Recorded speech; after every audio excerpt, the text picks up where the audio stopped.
Welcome to the Voice of the College Nation radio show.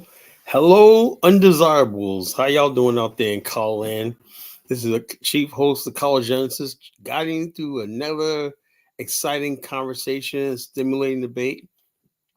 When you have titles like this, Arrested Development, The Mama's Boy, and Sugar Daddy Culture, you know things are going to get lit. You know things are going to go off tonight. You know what's going down in Call Land tonight. So what I would like for you to do is like, share, and subscribe, right? Tell a friend, tell somebody, and everything. And let's get this party jumping. Because look, let me tell you something, folks, about tonight's topic, right? I know this is a Saturday night, right? I'm going to be very offensive to a lot of people. There's going to be a lot of feelings hurt tonight and everything. But this is something you just have to friggin' suck it up and deal with, you know? Because besides for being the chief host of the Voice of the College Nation radio show, your number one culture critic and geopolitical pundit, I'm also the number one truth teller. You know, I tell it like it is. Now, if you want pretty lies and someone telling you what you want to hear, you got to go someplace else. But if you like the raw, ugly truth and whatnot, this is where you get it. You get the oral of the truth. One thing you will know about the College Genesis, you're going to get the truth, you know? You're going to get an unfiltered version of reality and the ugly truth, you know? Yeah. I said 304s, hood boogers. Yeah, you know, Arrested Development. Yeah, these are people that basically, or who are stuck. Let me tell you something about gangbangers, hood rats, 304s, and everything. These people, they turn like around 13 years old, and they never go past the age of 13. Some people like well into their 30s.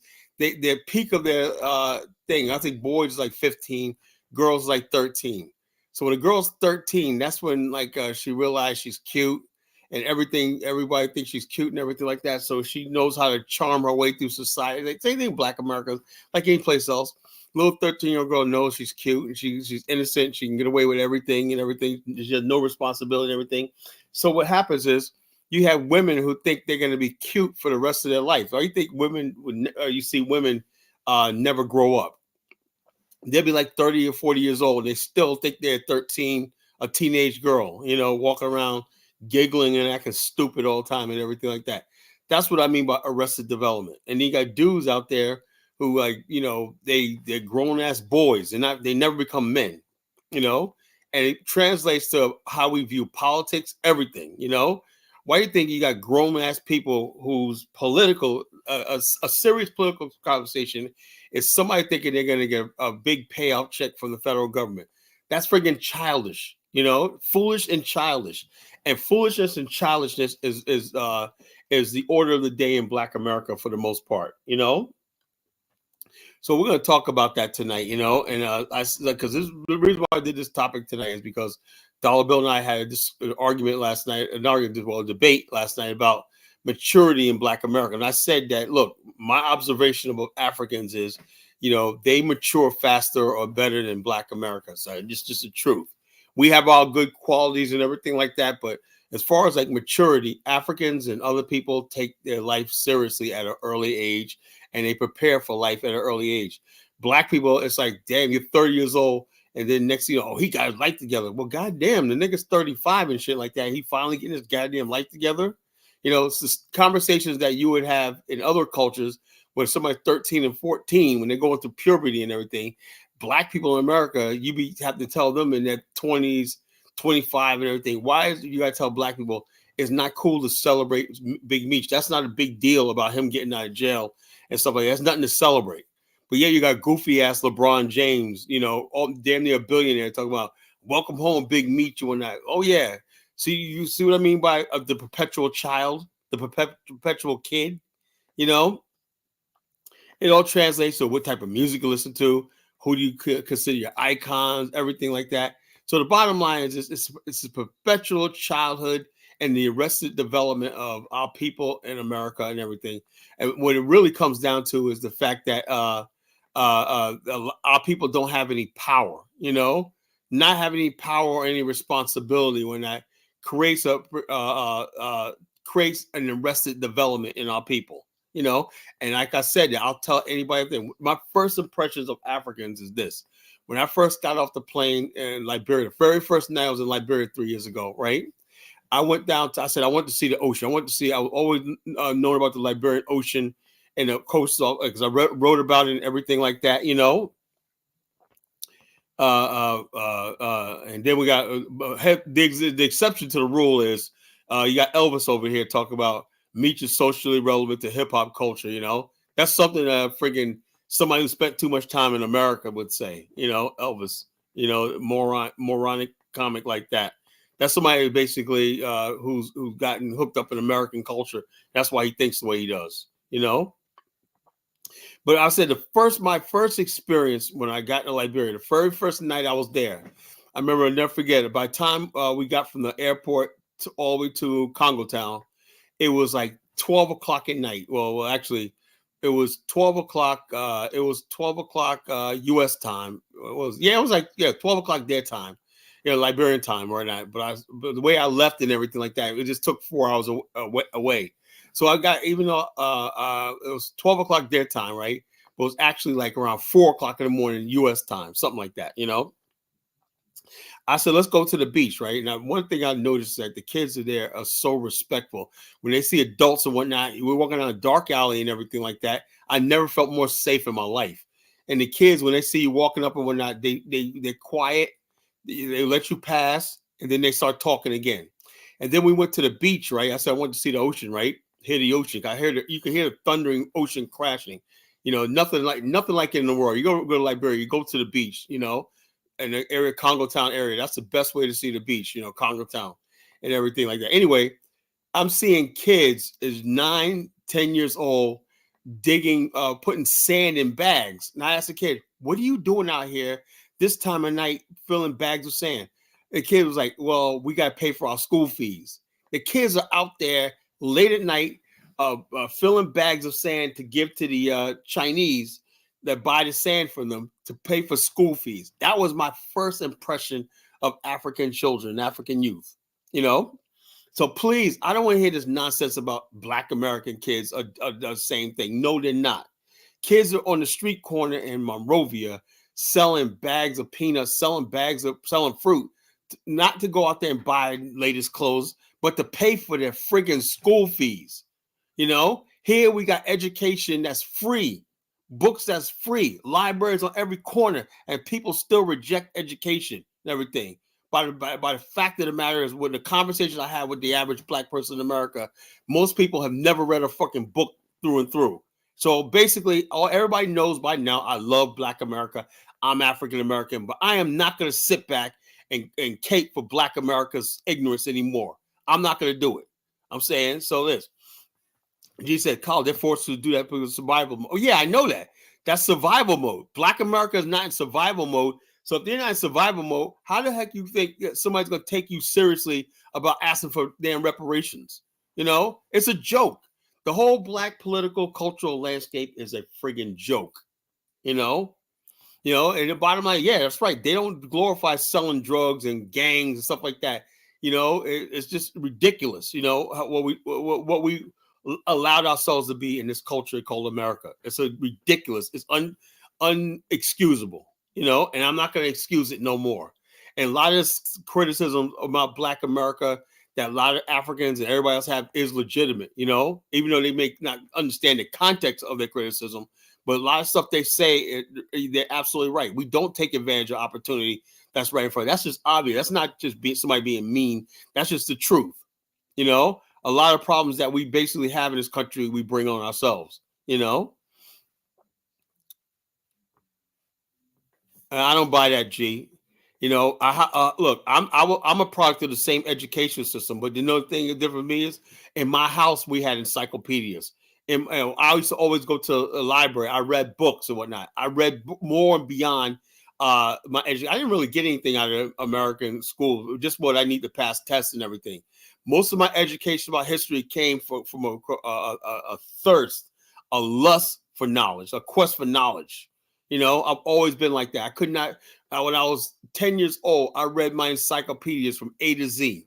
You know, I always want to know how the world worked. I always read books on science, technology, you know, history, you know. And so the bottom line is this: while a lot of my friends out there, You know, they're worrying about other things. I was always, even in my 20s, when I was in my 20s, when a lot of guys were going out on dates and everything, it was not easy, not common for me to be on a Friday night at the public library until it closed at 10 o'clock. And I'm shutting the place down on a Friday night and whatnot, you know, instead of running the streets and everything like that. I was in the library studying history, studying geography, studying everything I could absorb my hands on. I was always inquisitive. To this day, I'm always inquisitive about how things work and everything. So it's all about the values. But my parents instilled that in me about how to be knowledgeable, you know? Yeah, Friday nights one night. At the time when let me tell you something. When I was 25 years old, I didn't have a car. You know, I worked a job, whatnot. I was broke. I was dusty. I didn't have no money, so I couldn't really date any. I couldn't get girlfriends, whatever like that, because at 25, nobody. It's not cute being broke when you're 25. So that was a very difficult time period for me, you know. And so therefore, the only women I could date really is women who are older than me, much older than me, like in their 30s, late 30s and 40s and whatnot, who had money and everything. But I could not get any girl my age and everything like that. I was living with my parents and everything like that. So the only outlet I had was on a Friday night, I would go to the library, you know? So like this, you had music CDs you could borrow at my local. I don't know. I don't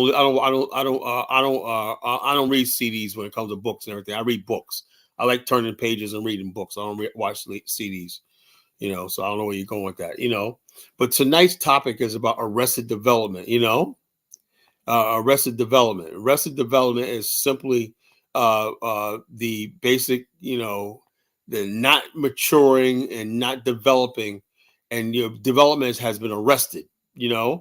The natural progression from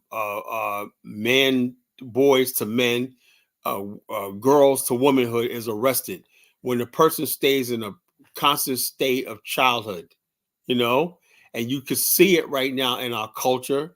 The way we make excuses, the way we got an excuse for everything that's going on. We don't take any responsibility. We have a natural knack for passing blame on other people and saying it's somebody else's fault or the system's fault. Even that may be true. But the bottom line is this. A real adult say, look, I'm going to take responsibility of myself and everything. If I succeed or I fail, it's on me, But when you're a child and whatnot, you are a child and you're immature, you don't want to take any responsibility. You don't even bother trying, to succeed, So, G, you're welcome to come on tonight when I post a link, if you want to ask me some questions, So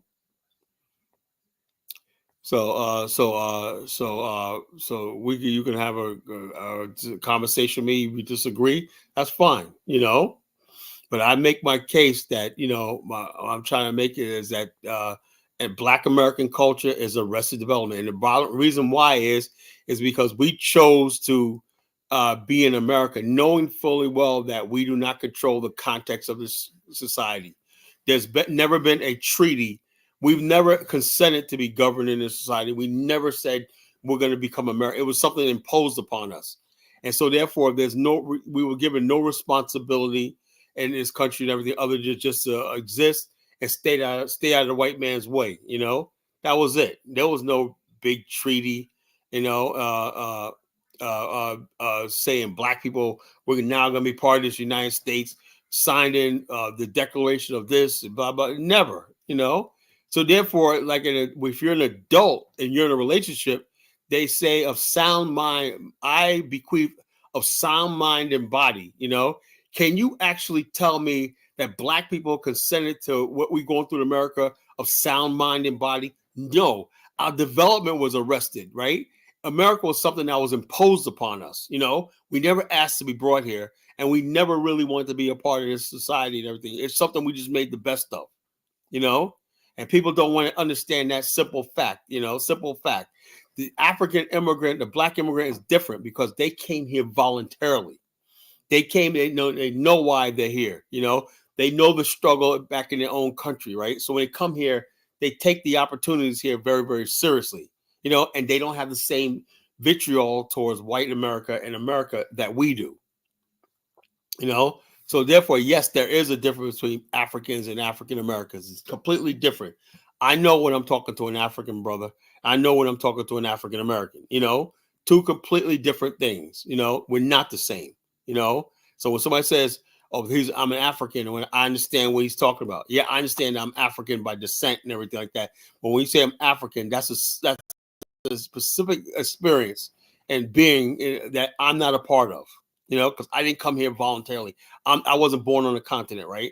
I don't know what that struggle is to be African, and everything, and coming to this foreign land and everything. So therefore, yes, Africans basically got to, they have every right to say, look, I'm an African, you're not.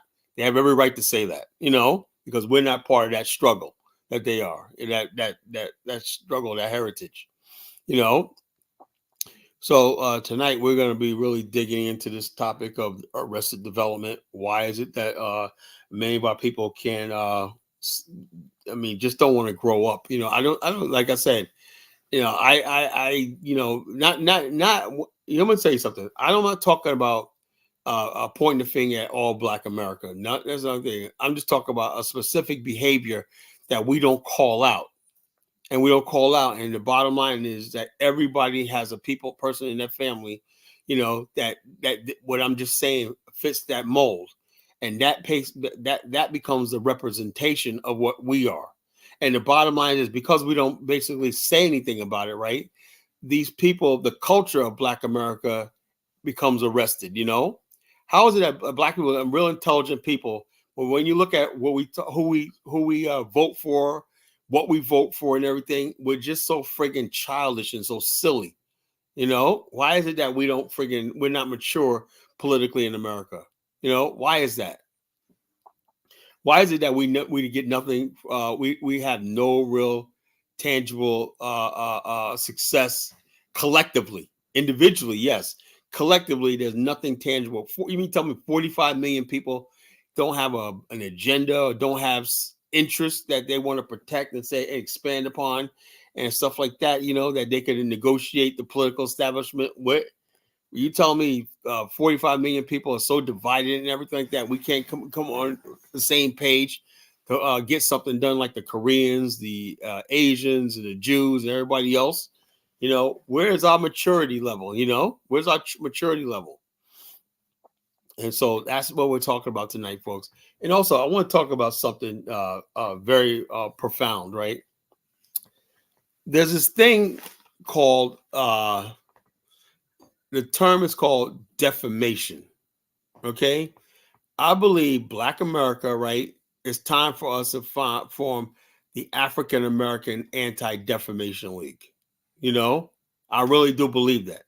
Because what happens is this: when people, the stereotypes and stuff like that I just talked about, right? The problems I talked about does exist in Black America, but they don't define Black America. The people who hate Black America, people who hate us, right, will use stereotypes and some pathologies to broad brush all of us, right? It's not because they believe, like I don't believe Chuko really gives a damn about what Black people think, or what the well-being of Black people. The problems he talks about is just his excuse for hating us in the first place. If you hate somebody and whatnot, what you always got to do is look for a reason to hate them, and that's where the pathologies and the stereotypes come from. It ain't because these people who talk about us like Afrodamas all really love us and they want to see us do better. That's a lie, That's a lie, So we're gonna talk about that tonight. So people want to defend these people that they just want to talk thing. The let's say let me see. G asked, "What's the I said the African American Anti-Defamation League, not deformation, defamation. You know what defamation means? G, you're educated. It means the defaming of a group of people. Like the Jews have the Anti-Defamation League of B'nai B'rith. That's a Jewish organization. Why did they form that? Because they knew anti-Semitism. This is how they do it. They'll say stuff like what I say. I've been educating you for the last month about things called pablum or talking points, right? Pablum and talking points out there are dangerous, because basically when you keep putting words out there and say stuff like that, people begin to believe them, and it becomes real. Because straw man becomes real. Jews control the world. Jews control the monetary system. Jews are behind Hollywood. Jews are behind the cultural degradation of America. These are things that people who hate Jews, the Gentile hatred that's been around for centuries, right? In America, you got to have and we hate a group of people, you always got to have a way to defame them by saying they're thieves, they're cheap with money, stereotypes, right? So when people start believing on stereotypes, it makes the hatred for them just that easy. So the Jews basically formed the Anti-Defamation League. That when somebody says something about Jews and everything, they call them anti-Semite, and they really go after them. They sue them or for defamation and stuff like that against a group of people. African Americans, right, don't have that. We have people on social media all the time defaming us and everything like that all the time. And we just sit back and be like, oh, well, and we go along with it. No, that's what you see right now with the hatred you see towards us on social media is defamation. It has nothing to do with people trying to understand. We understand there's problems, and I talk about the problems in Black America, right? But when you basically make it seem like our problem, we're defined by a certain set of problems or pathologies, right? You don't really care about the pathology. The pathology is just a reason for you to hate people. So there's a lot of people from Africa, the Caribbean, Europe, Asia, and everything that don't like African Americans, don't like, they hate us. I know that, right? So therefore, the easiest way, like, let me give you a perfect example, like the Asians, right?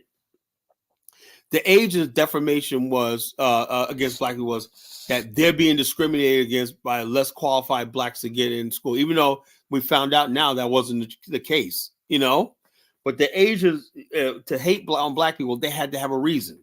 And so the reason was Black people are getting entry into colleges that are less qualified, the myth of the less qualified Black person, And come to find out, the grades are pretty much the same, but it's other criteria they go for when they let people into these colleges and everything like that. Did you do work in the community? So what are your outlooks? And a lot of Asians don't measure up like that. They don't care about it. All they care about is getting to school to make money and their name for themselves.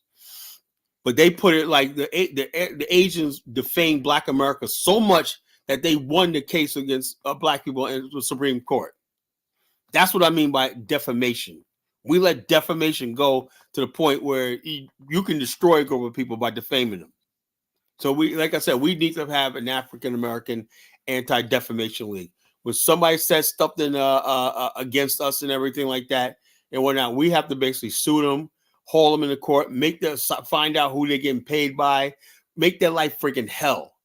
And then when that happens, it'll show me that Black people are really serious about living and surviving. The Jews show me that they're really serious about living. Why? Because if you say something about a Jew, whatever like that, and then they call you anti-Semite, the Anti-Defamation League will come after you, and next thing you know, you're getting sued, you're getting hauled to court, or let's say you have a sponsorship, they'll put pressure on your advertiser, they'll do everything they can to bring you down, unless you retract or apologize. There's no such thing when it comes to African Americans. Everyone can get on the line and on mainstream media and just talk about us, defame us, under the guise of they're trying to understand our problems and everything. It could be a Black person in America, like Jefferson Lee Peterson, all these people that basically, these Black conservatives that basically, Candace Owens, that basically talk a lot of smack about Black people in America when they're using generalization and stereotypes. They ought to be brought to the cop about their nonsense and everything. It's defamation. It has nothing to do with them trying to seek a real solution to problems. It's defamation, and that's what I deal with right now in my little platform and what I'm trying to do and whatnot. I'm talking about it's time to have an African American Anti-Defamation League. We don't need no ADOS FBA. We don't need to do the same sort of hatred to other people. Like we're better than that. We're better than hating people because they're African or they're Caribbean and everything. That's not us. That's not who we are as a people. We're not a people that hate anybody. And I'll never co-sign hatred of anybody. Okay,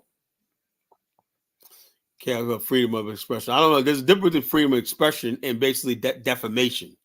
You can express yourself all you want, but be prepared for consequences. Too many people basically say a lot of stuff and everything like that. And the bottom line, they should just come out and say, "Oh, I don't like these people. I don't like Black America." Right? Okay, that's fine. At least be honest about it, right? And you say yourself, you really don't give a damn about the so-called problems attached to Black America, because the bottom line, those same problems you could put in every group of people. There are people that in every group of people that use drugs, that don't work hard, whatever like that. That's in every group of people, So why attach them just to Black America? Because you want to basically have a convenient excuse. Because matter of fact, we don't push back against this stuff.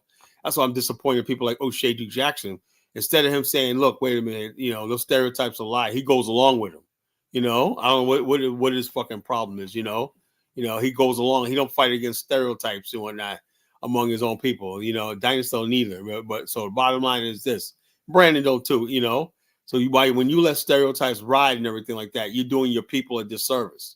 So I don't. That's what I say. On this show, on my platform, that's not going to happen. So there's.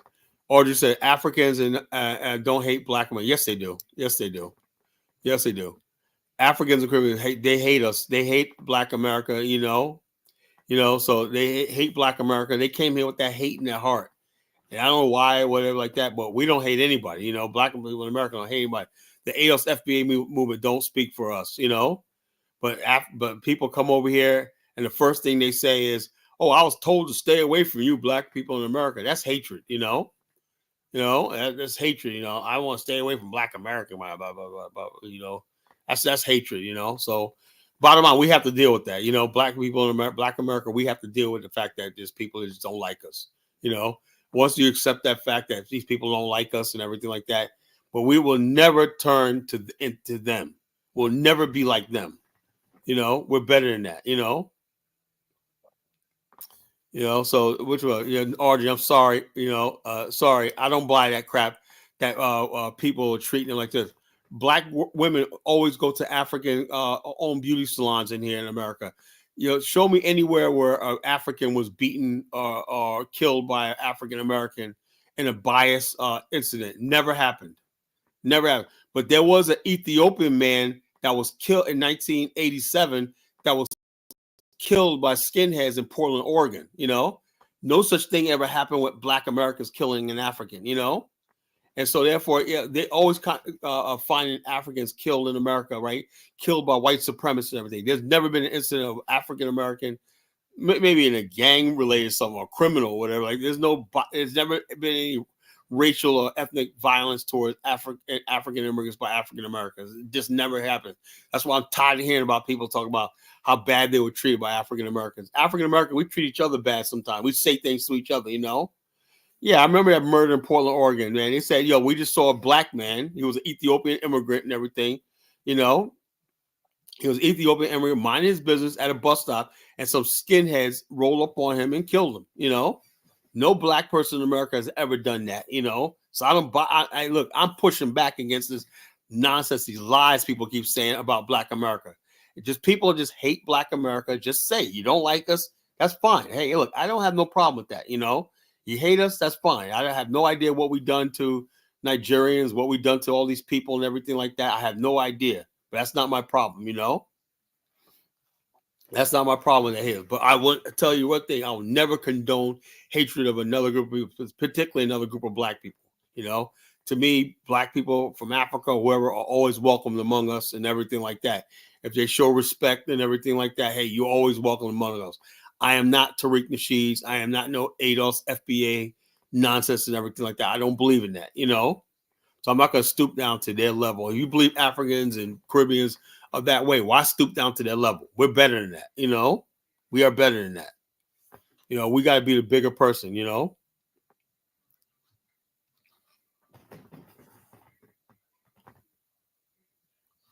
Dollar Bill said, maturity is not a bad. Yeah, I agree with that. Maturity is not a matter of age. I know people that are freaking. Now this is what I'm talking about. Mike Olawale says Nigeria no murder by Black. Well, yeah, but what Mike Olawale won't do is come up here and give us proof. This is what I'm talking about. What people who hate us, they get up here and they lie to us everything. Oh, Black America's over here murdering Nigerians. Were they murdered because they're Nigerians, or they were probably involved in some shit and something went down and they happened to be killed like anybody else? You know, you can't show me anybody basically where Black Americans biasly said, "You're a Nigerian, let me kill you," or something like that. That's never happened. You know, Mike Olawale. You know, see people like Mike. You know, I'm not going to stoop down to his level, right? He makes you want to hate Africans. You know, but I'm not going to do that. You know, I'm better than that. Benuko said, "Thank you for." Yeah, I'm speaking on this because I want people to know that we can be proud of ourselves, but we don't have to go down the Tariq Nasheed route of hate. Even though I don't really know what's in Tariq Nasheed's heart and whatnot. I don't know. Maybe this is the way he responds to it, but I just think a lot of stuff he says is really, really unnecessary. It's not necessary to mock and pick on people and whatnot, you know, and make fun of people like that the way he does and everything like that. I don't think that's appropriate. That's just my opinion. But he's a grown man. He could do whatever he want to do. But I don't approve of it. You know. So the dollar bill's getting on Audrey. Yeah, I don't know what Audrey's. Audrey is a female version of Mike Olawale. I think they're the same person. I think Audrey and Mike Olawale are married. I think they're husband and wife, to tell you the truth. Yeah. Mike Olawale and Audrey, you know. Kissing.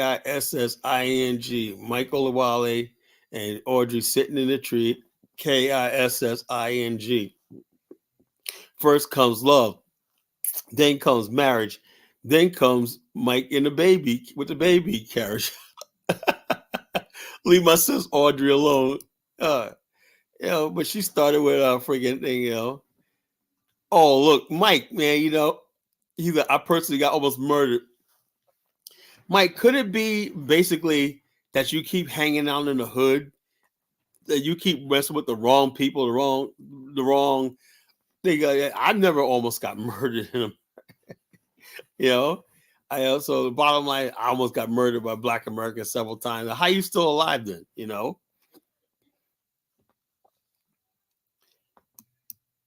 Benny said Tariq never worked in life. That's why they arrested the relevant.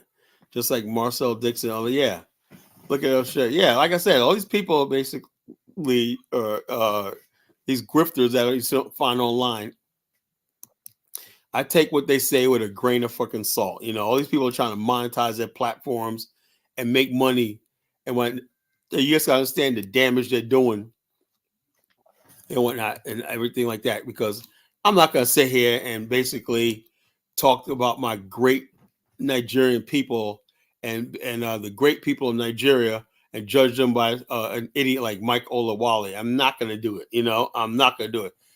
I'm tempted to do it but I'm not going to do it. You know, I'm not going to feed into that foolishness and nonsense. You know, if Mike Olawale wants to be a fucking a perpetual 12-year-old, go right ahead. You know, he want to be 12 years old for the rest of his life. He don't want to step up and be a man and act like a mature man or talk like a mature man. What can I do? You know, well, I can stoop to his level. You know.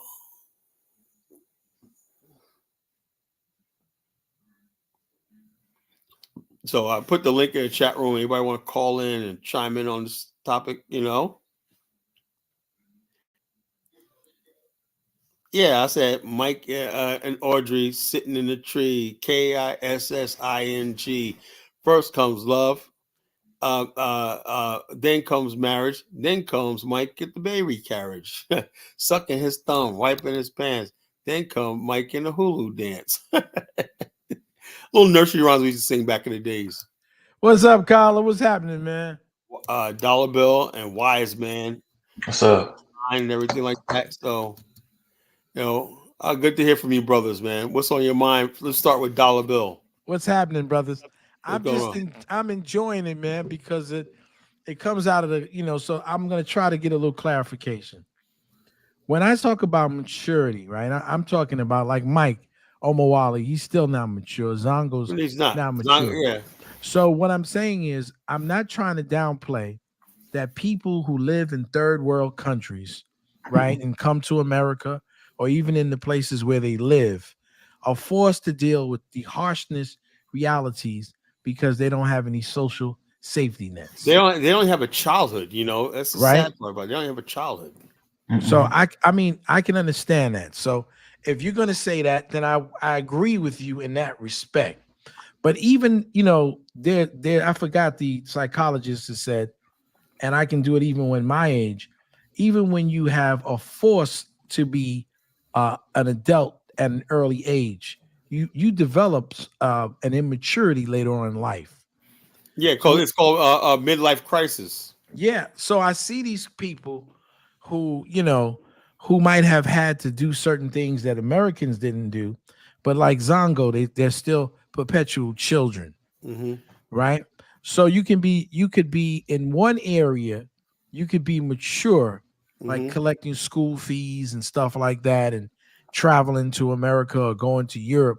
But when you get here, you can still have an immature personality when it comes down to being a man and saying things and communicating.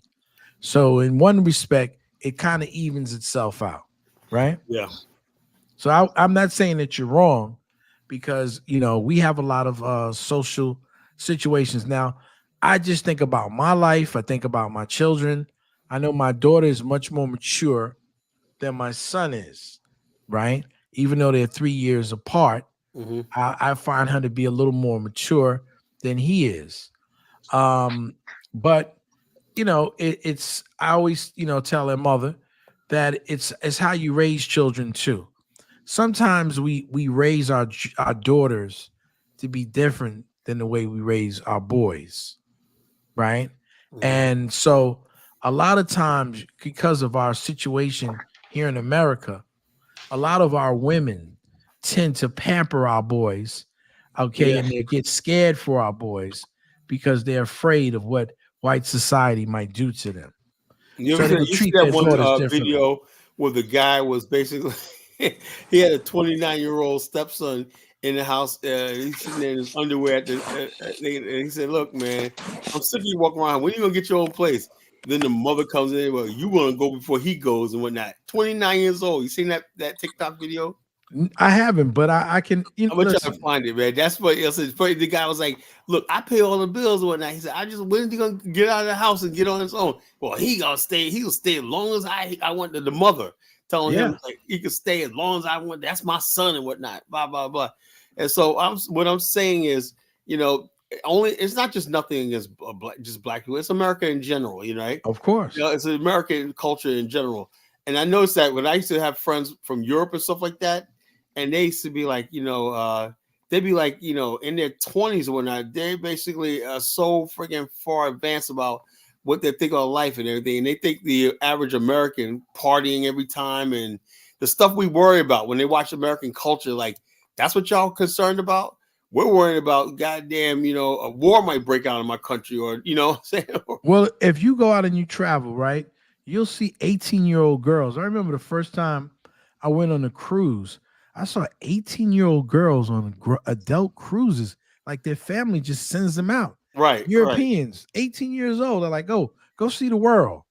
You know, so those things in terms of that kind of maturity, I can definitely agree. But then there are people, like I said, I see my brother Elvis. There are people who are mature in one level, but on the other level, they're extremely immature. Yeah, like when Elvis made the comment about, oh, Big Meech. Look, let me tell you something about hip hop, Elvis, right? Hip hop was a subculture that we had one time had control over before it became an industry, right? Our culture was in our families, right? Tell them right, Dollar Bill, right? It's Christmas time, Oh yeah. Thanksgiving, when the family comes around, ain't nobody talk about no damn hip hop, you know? Mm. It was the family and stuff, black culture, you know, that's what black culture like this. My father didn't accept it at all. And in fact, he was saying, he Carla, said to me my recently, statement is not factually incorrect. Big Meech is relevant in hip hop culture. Why hip Their hop is not music. relevant? Hip hop is No, not listen. relevant to Their us, you know. music that's named after him. There's a TV show that's based on his life. You know, he's relevant in hip hop. Yeah, this is In the exactly hip hop what community, No, this is right? Big what Big Big I'm Meech talking about. Big Meech is Look, relevant to the criminal world. That's what he's relevant to, the criminal world. and this is what I'm talking about. Black people don't know when to grow up and say, you know something, Carla, you know. you look at me. You think I listen to hip hop on a daily basis? No, but I'm saying, but you want to Okay, project then. that So on us. I'm not propagating that Big Meech is a hero or some kind of. I'm No, just but telling you he where shouldn't be he's used at relevant. all. He's irrelevant. You know, we got heroes out there that will never I get mean, you any can't. shine. You got to look at the facts and state the facts. He's relevant in hip hop. In the hip hop community, right? He's popular. There's a Why popular is he TV popular? show. Did he make any? The thing is that 50 Cent and Rick Ross talked about him. If 50 Cent and Rick Ross, okay, didn't do anything about him, nobody would know who the hell he is in our culture. No, a lot of people know who Big Meech is. Big Meech was the one They that brought only on know Jeezy. they're No, the a lot of people only know who You he know, is. they're the only ones that would have known about them if Rick Ross, okay, and Blue Da Vinci, Jeezy, all of them no, was tied to Big Who the Meech hell down there in cares about these Atlanta. guys? They were Who using cares? some of that drug money to get into the hip hop industry, Well, right? the bottom So line is this. I'm saying this whole culture that we accept this nonsense, everything. Then how in the hell, if you got this culture going on and you're condoning it, right? Basically condoning it, right? How the heck can you actually go to white America and say, this is what's wrong and blah blah blah, and they're looking at your self destruction of your own people and everything like that. What you like? Why you think white people? Why do you think they released him on the day of the anniversary of the Main Man March? You think they Colin, come on, look, man. you don't think look, Dollar Bill, I may be wrong, right? I mean, I could be completely wrong, but don't you think that friggin' they basically releasing him on the day of the anniversary of the Main Man March was something suspicious? You yeah, know? and in fact, they also got this other guy that I just recently heard about called from New York called King Tut, and he's Yeah, another. I know King Tut. He was with those. Well, I don't know him personally, but I'm saying I've heard about his story. He was So like all of these he was guys, around doing Haitian Jack, yeah, Haitian Jack in those boys' he's one of the days. guys that shot Tupac Tupac and in New them, right? York. Okay, he was a notorious stick-up kid, and so you're absolutely right. Carla, I think people don't see that they have certain dates and they do certain things symbolically to rub it in people's face to let you know this is what we thought about. 30 years later, we're gonna release these people back into your community. And put them And in a consciousness But and yeah, here's the thing though, right? Big Meech situation is drug related. There has been some prison reform, laws that's been passed, I'm sick especially and with tired. people who are. Look, I'm so Well, sick and listen, tired. listen, listen. I'm so sick and People who tired are of hearing about prison non-violent reform drug and all this offenders, stuff. whether they're users or sellers, and you have high-profile people lobbying for Big Meech to get released, and he got released. So I think, bottom line is, I just think the whole thing, like I said, our culture, like I said, we're childish in many ways, right? We got a lot of stuff that needs to be done in our community right now, and the people could use like LeBron James, right? I said it yesterday. I said LeBron James is like a billionaire, right? He has a platform and everything like that. Millions of people will listen to what he says on his Twitter and everything like that. If he wants LeBron James wants to showcase a black business, hey, I ate at such and such soul food place. Check that out. That place will be people lined up out the door, right? Am I lying, Dollar Bill? LeBron has done a lot of great things Okay, for his well, community, I don't Colin. want to hear that, let me right? let me tell you what We I think it's feel time. about We think LeBron it's time James. to big up Big Meech. LeBron James, to me, if you want to say something, and I know these, some people who would not agree with me, he's the epitome of an oversized child. Exactly. He's a 40-year-old man, right? Who's definitely made made at least $1 billion in fortune, but has made billions of dollars in an industry. And he refuses to move on from being a child, playing a child's game. He just won't. You made all the money in the world. You can move on and become an owner like Michael Jordan did. You can go, but you still refuse to come home and be a father and be a husband. You want to run out 80, okay, all these 82 Bro, nights. Michael Jordan played But basketball into his 40s. Michael yeah, but hold Jordan, on, wait, dollar bill. I want to hold up, but he want to actually do that for a legacy. He want to play ball with his son. That's the reason why he was doing that. listen, Okay. that is just immature. It is. Dollar Bill, come on, dog. We Come don't on, listen. man. See, when The I man is making almost $60 million a year playing basketball. I don't care how much money he's He's making. physically capable of doing it at his It goes age. to show, as black people, we're telling the world.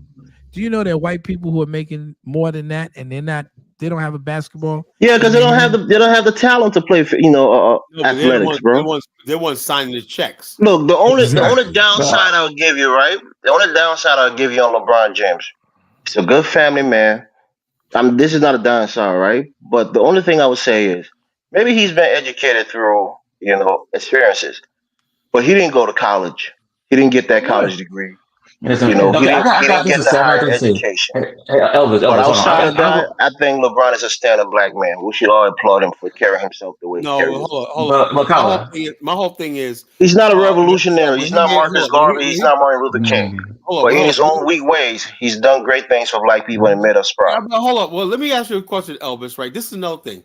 Why is it that people think they could so-called don't change their way or like that, and they don't have to do something for black people? Why is it that you think black people are so needy? You know what I'm saying? Why is hey, that? Dollar Colin, Bill. Oh, it's an it's the African Kala. thing, right? Maybe because I No, don't you want know, to say black African people are thing. not African again, but when Is it a somebody makes it continental out of the African village, thing? right? What's up? Is it a continental African thing? Whatever, dollar bill. But I think it's in our blood as African people, right? Whenever We're somebody all makes it, African they people. feel a responsibility to go back to where they came from, especially if they came from an impoverished situation, to try to help.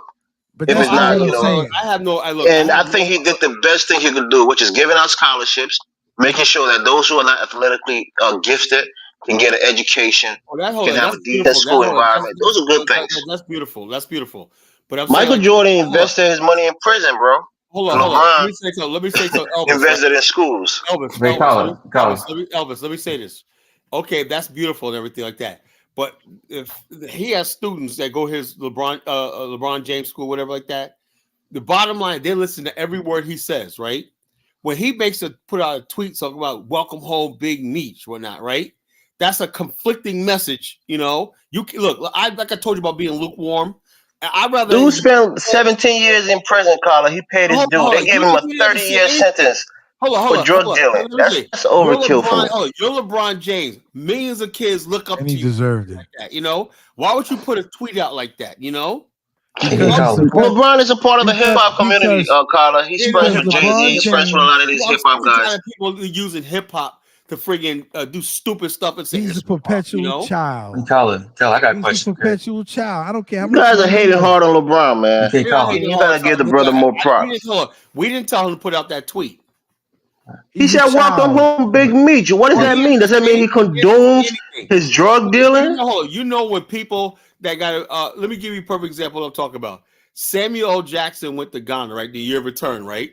Get this, right? He went to Ghana the year of return. And he posted some what they call unflattering pictures of Cape Coast, the fishing boats and everything. The Ghanaian community was so incensed that he didn't show like the plush hotels and everything like that. And Samuel Jackson said, "Well, I just want to show the real Ghana, right?" And the Ghanaians went crazy. They're like, "How dare you basically reduce us to like kids selling fish on the street corner and stuff like that? Why don't you show the nice places and everything like that?" So image is everything. He said, "You got a big platform." Now, if he only had a few hundred people, that's fine. He said, "You got millions of people listening to your Instagram and this is and Twitter and everything like that. Why didn't you just showcase us in a better light because you have a platform? When somebody has a platform, Elvis, right? You have another responsibility, you know. And when you basically your life and what you say is not your own anymore, you know. You got to think before you put something out there. Kala, I got a question. Can you hear me? Yeah, go ahead. Okay, I was gonna get back to LeBron James. I was saying arrested development. He hasn't grown up. Wait. I just want to know you and Dollar Bill. He's playing on the Lakers, okay, at that age because of Bronny James. What's your point on that? He made I think it's that's stupid. legacy. I think it's I think it's stupid. stupid. You Yep. think it's stupid to play with your son? That's the first time it's been done in Yeah. history. I mean, I do. Yeah, Dollar Bill probably thinks sportsmen are stupid. okay. Look, playing sports and making millions Why do you is and a Dollar means Bill to think an he's end. stupid? First of all, LeBron. Okay, I got many feelings about it, but I'm going to just give you a few. LeBron James, okay, a phenomenal athlete and talent, was a person who was actually born into a single family household with his mother, and he actually had to use what he had, his physical skills and attributes, okay, to get to where he is in his life, right? Uh, Mhm. but even Mike Tyson, okay, who's not intellectually as well, that's debatable, as smart, okay, as LeBron James. When someone asked him, even when his own son asked him one day, I want to become a boxer. I want to be just like you. He said, first of all, you could never be like me because you didn't come from the circumstance that I came from. He said, I was an animal. I had to be an animal because I lived, okay, in a place where if you weren't a predator, you were a prey. So, first of all, you could not be me. He said, second of all, he said, you were educated. He said, you went to private school. And he said, for you to want to be like me, that's just plain stupid. So my response to LeBron James is, here you have these children who want to emulate you. That's fine. Okay, and play basketball like you. That's fine. But the reality is you've been given every opportunity from the time you took your first breath to be so much more than just a basketball player. And so the idea that this is your legacy, that your son will come and play with you, is stupid. So do you think that that relates to any profession? I'm a doctor, I'm a police officer, you should follow my footsteps. Does that follow No, in Dollar every Bill, because I because disagree with you because wholeheartedly that on that. yeah, I know you do, but because that's a whole different thing on a whole different level. okay. So LeBron James, given the opportunity, and even he said it himself, if he could afford it, okay, he would have loved to have experience going to college and being a child in college and learning. So the whole idea is there are people like Floyd Mayweather who have lots of money but act like perpetual children, Yeah. throwing money around and Floyd, acting Floyd like Miller can't read and idiots. write. He can't read and write. Yeah, so I'm just saying to you, the whole idea that Kala's talking about the African American who's considered to be a perpetual child. The athlete is the it's not all of them, but the majority of the athletes, okay, that's the moniker they have. Now I want you to I'm gonna say one thing and then I'm gonna shut up and land. Now think about this. We only see the LeBron James and the other athletes that we like, and I admit that I'm a sports person, but we don't see, okay, the other half, the 30-some-year-old man, the 35 and 40-year-old man who's broken down in his body, who went to high school, never got an education because they wanted him to play for school. We don't see the athlete who went to college, okay, who shouldn't have been there because he didn't know how to read, but he never graduated. We don't see the ruins. All we see is that one exceptional person. There are about Okay, 300 jobs in the NBA, and there are thousands of schools and universities in the United States. But we don't see what happens to the other people who don't make it. okay. Now, Let me say yeah. this. Let me say this, Dollar Bill. Look, there are a lot of NBA players who are second generation of NBA players who their fathers play in the NBA, and most of them came up in a privileged position. You have somebody like Gary Payton, the second or something like that, who plays on the Warriors. I think he got traded, but his father was Gary Payton, the glove, right? The point guard. You have people like Larry Nance. You have people like Steph Curry. You have people like Klay Thompson. You have a lot of these players. Penny not Penny, but Hardaway Jr. You know, a lot of these guys, their father played in the NBA, and they're second generation NBA players. They're making millions of dollars. Most of them have contracts that's worth tens, if not hundreds of millions of dollars. Right now, you can argue that they could have went and got an education, been a lawyer or a doctor. They probably would have never seen that kind of money in their entire career, right? So they're playing a sport where they inherit probably their genetics from their father, and sometimes both their mother and their father, and they're playing a sport where they have a high earning potential, and they will become very wealthy and be able to pass down generational wealth, hopefully to their black families to continue to grow No, that family hold on. wealth Here's through the thing. generations. Okay, that's beautiful, right? But here's the thing about our culture in America, right? Other groups of people, they have the athletes and everything like that. I remember back in the days, right? I was watching an old episode of the Brady Bunch. Remember that show, Dollar Bill? Oh Remember that yeah, episode when yeah. Joe Namath showed up? Remember Joe Namath showed up, I right? remember not completely, but I remember. Yeah, but the way that his character was, hey Joe, whatnot, he was like, remember the golden rule and sportsman. And then he waved goodbye. That's what they do. Role models. You know what I'm saying? Mm-hmm. Joe Mavis was a role model, right? That's So why LeBron James is not a role model for kids? no. This look what I'm saying, right? Everything he does on and off the field, he knows he's a role model. Same thing with Muhammad Ali, a role model.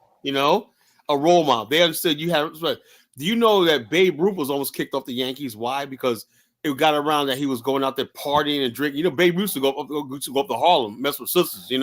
Yeah, they said he was black. Yeah, they said he was He black. was half black. Yeah, he was actually half black. Yeah, so the bottom line is this: they said, Ruth, the kids look up to you and everything like that. They know that's important. They like when they make the Archie series, the comic series. The youth and everything is so friggin' important. The youth, the impressionable mind is so important that when you're an athlete, whatever like that, your life is not yours anymore. So when you basically say something like the kids are battling, should we basically listen to this or basically because kids are? I really still feel sorry for this generation. You know why? Because they don't have any adults telling them the right from wrong. They got adults acting like freaking children, like LeBron. Kyler, you're being a hypocrite right now. What are you talking about? I'll tell you why. Tell me how. You remember when I told you that it's on black men to be mentors, to be examples to young black people in the community, and you said, "Fuck that, you're not doing any of that shit," right? What's the point of? But being now you're saying LeBron should be that, and you refuse to be it in your own little community. I can mentor somebody by just basically making sure my life and what I tell people is the right thing. I don't tell people. I don't put nobody in anybody's head to do drugs, and I don't glorify crime. I don't glorify like that. That's why I can mentor kids when I just look at my life. I'm a business person. I'm successful.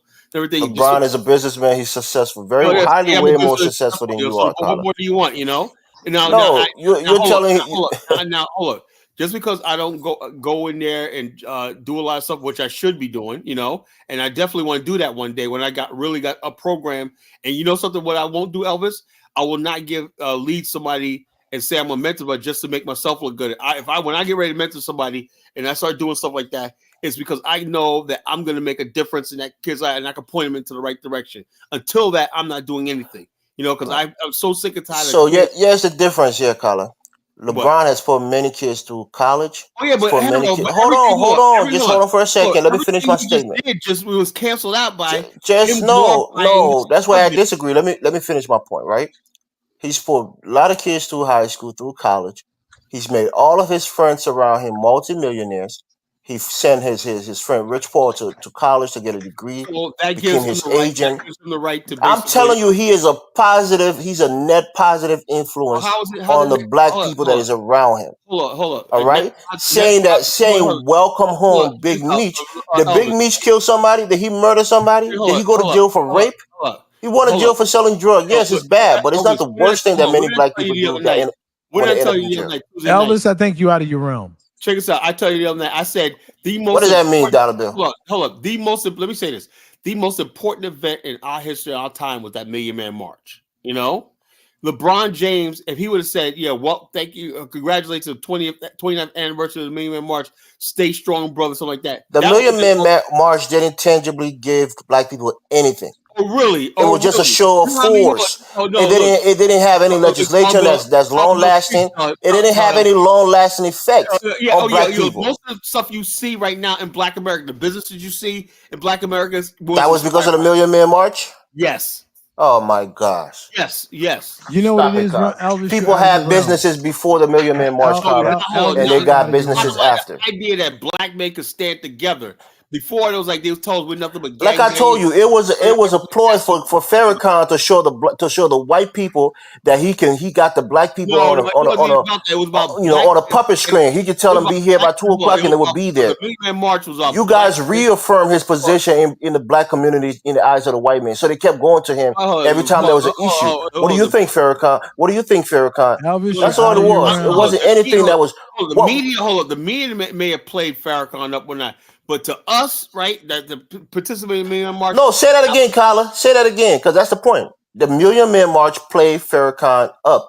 No. The media play Farrakhan up because that's what they want to do. They always make it seem like one person's a leader, right, Dollar Bill? And then they can. He's out of his realm. The movement dies. And for you to say, and it's, I know you, and I know you're a nice guy, and I know some of the things that you try to talk about, you really think you know about them, right? So when Carla says, when you said, "Oh, he didn't kill anybody," of course he killed millions of people selling drugs. He did, exactly. Okay, he affected millions of black people. Okay, Dollar Bill, you always want to find some. No, I'm just telling you the truth. No, it's the truth. You see, this is the problem. This is the issue. Don't go there with me, Dollar Bill. I'm not even in the mood for that shit tonight. Don't do that. This is the issue, not you. Don't do that. This is the issue that the Sackler family, right? Who sold oxycodone to millions of people who got hooked on it and died. You think they're in prison right now? They're billionaires. Yeah, they should. They're billionaires. What are you talking but about? Nobody told the Sackler family, the Purdue people that own Purdue Pharmacy. When you talk about oxycodone, you know you're talking about an illegal drug that people. Illegal drug that was taken across the street and abused. No, there are people. The prescription drug. The opioids, right? You know what prescription means, Elvis? That's what I'm saying. That drug was known to be harmful. Elvis. That's why they got sued and they had to pay billions in restitution to those families, bro. Read up on that story. They got sued and they had to pay billions in restitution. What I'm telling you is, you're saying that this guy is a murderer, right? Because he sold drugs to his community. Fine. If you say that, right? But it's different, right? It's different than taking a gun and shooting somebody because you have a beef with them. There's somebody coming to you to buy a drug that you're selling. It's different. Your own people strung out on drugs because you want to be a capitalist. Yeah, selling drugs is not good, but you can't just equate it to murder. It's a personal choice. Yes. No, it's murder. Can he murder you, Dollar Bill, by selling drug in the corner? Is he murdering you? Yes. Of course not, because you're not going there to buy the drug. You're not addicted to the drug. He's murdering a generation of people. It's a personal choice that people make to buy drug. I've never used drug in my life. And the unborn children, who are taking the drug through their mother. He's murdering a lot of people. And see, this is the issue. People keep thinking just because you make money, it's good. Well, you're making money, you got the bag. See, maybe that is a continental African thing, right? You got the bag, right? Dollar Bill, you're a perpetual grief seeker, bro. You're a perpetual grief seeker. Well, we shouldn't be, we should not be lauding people who are actually part of the destruction. He didn't laud him. All he said was, "Welcome home, Big Meech." What should he say? He should have said nothing. He can say welcome home. He can say welcome home. Nothing. That doesn't condone his actions or his past actions. That was 17 years ago. Yes, it does. 17 years ago, he's paid his price to society. Oh, please, man. He'll never finish paying the price to society that he destroyed. Never. That's the issue. This is my people. If he was selling drugs to your people, don't even start that shit. Would you forgive him? Don't even start that shit, because I know that's where it was going. This is my people. This is my people. What does that even mean? That means these are African American people that are being affected by these pariahs. Okay, Dollar Bill. So from now on, anytime I'm on the platform, don't say shit about African people. Don't say shit about people from the continent. I am an African person. No. Don't say shit about continental African, because we're not your people. So this is your people, and I'm not a part of black people. No, this is what you do. You whine and cry about it when I delineate, but you love to delineate yourself from me. So don't ever talk about my people too. Don't talk about my people. You're African American, I'm African, we're different. Since that's what you're telling me. That's your people, I'm not a part of them, so I can't speak on it. No, that's what you're saying. That's what you're saying, Dollar Bill. That's exactly what you're saying. What he said was, Dollar Bill said was, the drugs that he sold didn't affect anybody in Liberia. It affected the people. No, it said kind of it didn't affect my people because my people are different than My his. tribe. No, it said no because we're My here in tribe. America, you know? That No, doesn't mean don't we're say not my African. tribe. You always like to That's say my that you are tribe. African, right? Is That's African my a tribe tribe. or race of people? No, it's not. When I say it was an African, I didn't. You speak on things in Africa and you're not from that tribe, Dollar Bill. So don't be a hypocrite, bro. But you Don't be a can't. hypocrite. You can't even forgive the Americo-Liberians. That's not true. And you That's want not me even to- true. I have and you American want Liberians in me- my family, bro. And you don't want me to forgive somebody who's a pariah that's making money. I never off said the forgive him. destruction I of didn't my even say people. anything about forgiving him. All I said is you guys are overreacting to LeBron saying No, we're welcome not. home. If he was selling Welcome drugs home in is your not an community, endorsement of his would you be actions. welcoming him back? Welcome If home the is not an Americo endorsement of his Liberians- But actions. he's acknowledging his existence, still acknowledging. That's what we're I asking. mean, what are you Still talking about? The acknowledging. guy is popular in hip hop If the culture. Americo-Liberians Should Does he it matter be if hip-hop culture? should You he know be you say that on sentenced to here? death? Should he be sentenced to death for selling drugs? What did you tell me? He Well, you should. know what? We're waiting for the Americo-Liberians. We're just waiting for them to come back. Isn't that what he said? No. That's not what I told you. That's what Dave was saying. Dave was talking tough, like we're gonna take that country back. One of these. I said, go back and take it. We're waiting for you. That's what I said. Yeah, So you if you're waiting for talking, him yeah, well, they're waiting for him. because you feel that they done something that was an injustice. No, what do you your mean take the people. country? What do you mean take the country back? Because you felt that they did something to your people. that No, was an I was injustice. responding to a statement when somebody said they're going But to what take I'm something saying back, to you, and you're not going to don't take you it. get You're not going to upset? gain power democratically, and you're going to take it back. There's going to be a problem.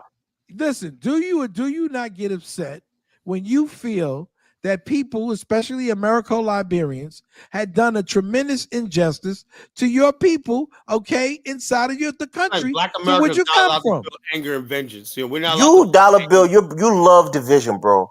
I've seen through What you. division am I? You're a grief seeker, and what you grief? like to highlight division. What That's what you division am always I like to highlighting? do. That's who you are, bro. You like to act like you're above it and you're more intelligent than that, but on the bottom line, you're a person who loves confusion. You're a my bro, let me Confucianist. ask you a question. Elvis. Unbelievable. Right? Do you For think? real. Do you think Black America, African Americans, in any sort of level, have a right to be angry? We're always supposed to be forgiving and loving for everybody. We're talking about our own people who are poisoning our own people. African Americans, like me personally, right? When I see, like, when someone breaks our chain, our brotherhood, and everything, and do stuff like that, it's hard for me to forgive, because you basically looking at your people. You know how that must be like if you're living in Harlem, right? And you're seeing the struggle of your people every day, but you're making money by putting heroin in their freaking. As I said, how can Frank Lucas? Even Frank Lucas said. Yeah, Frank Lucas, exactly. Even We made a Frank, movie about that. Even Frank Lucas said when the lady testified against him. Mute yourself, please. When the lady testified against him and showed how heroin had ruined her family, how it had destroyed it, he said even he cried. He just didn't understand because in his mind, in the American system, he was just making money, right? He was just getting out there and making money. But the destruction that we see in our society is because a lot of our own people have done it.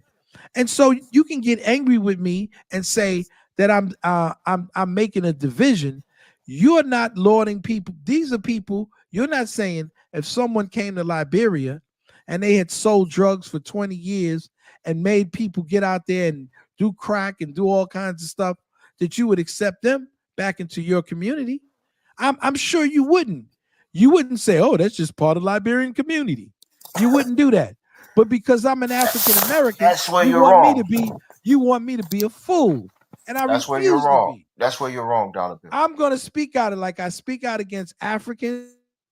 I'm going to speak out against I don't care about you speaking up on it. When you say that this is my people, when you do that and you always cry about me saying I'm an African and that I'm taking away your Africanness, that's why you're being a hypocrite. Don't be a hypocrite, bro. You're taking it the wrong way. What he's saying is this: like, if something grievous happened to you and whatnot, and you say my people, the crew, crime people, I would completely understand.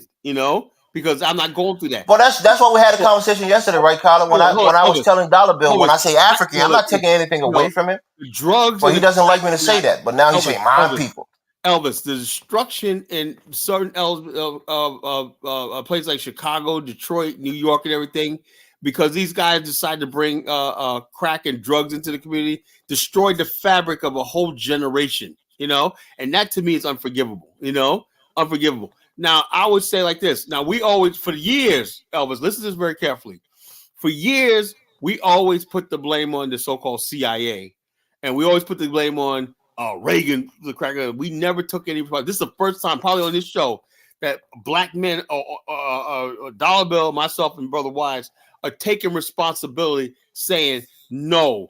The enemy within. You basically knew better, right? Colin, you know me, bro. I'm on this platform. I'm on other platforms. I know, but hold on. I don't support degeneracy among black people. Well, I know, on our platform, when somebody come and start bringing some degenerate behavior, I speak up against it. I'm only telling you that in my eyes, I don't think what LeBron said was an endorsement of selling drugs to kids in the black community. Elvis, that's my point. I'm not endorsing Big Meech or what he did. You got to understand something, right? In the game of life, you got to choose which side you're on, right? Either you basically on the side of the drug dealers, the 50 Cents of the world, and all these other people like that, the P. Diddy's, or you're on our side of righteousness, We look, Elvis, right? I understand they got millions of dollars and we don't, And that's what I'm saying about Arrested Development, right? When you have a child, not saying you, Elvis, right? But I'm saying black culture in general. The white man knows, right? All he has to do is monetize the negative people, right? And that's who black people are going to listen to and follow. So what the damage is right now that LeBron said that 50 Cent talking about making a movie about this guy's life and everything like that, immortalizing him and stuff like this. So I'm saying to myself, all the work that we did, the Million Man March, and bro, 50 Cent. 50 Cent, is he a positive person? Hold on, no. The black community? What I'm saying is 50 Cent literally sold drug in his community, right? I know that, but he was a drug dealer. Hold up, but now, 50 has an air of legitimacy. He hosted. So what does that mean? He's in the same boat as Big Meech. They were selling crack. They were selling drug to their people. But you look at 50 Cent different because he didn't go to jail for it. The difference is now 50 has basically conned the world that he's a legitimate businessman. He's on the Stars Network. He hosted. What does that mean, Colin? He was a drug dealer. Hold him to the same standards you hold Big Meech. He substitute host for Drew Barrymore, a movie star. I mean, what is that? I keep saying, what does that mean? He was a drug dealer. By Dollar Bill's thinking, he killed people. He murdered people because he was a drug dealer. But I'm saying, what I'm saying is this, though. I'm saying that also mainstream. So you guys shouldn't allow him in your community. He shouldn't be making films. He shouldn't be making TV shows. He's a murderer. You should shun him. You know what I'm saying? 50 Cent is popular in the black, in black cinema.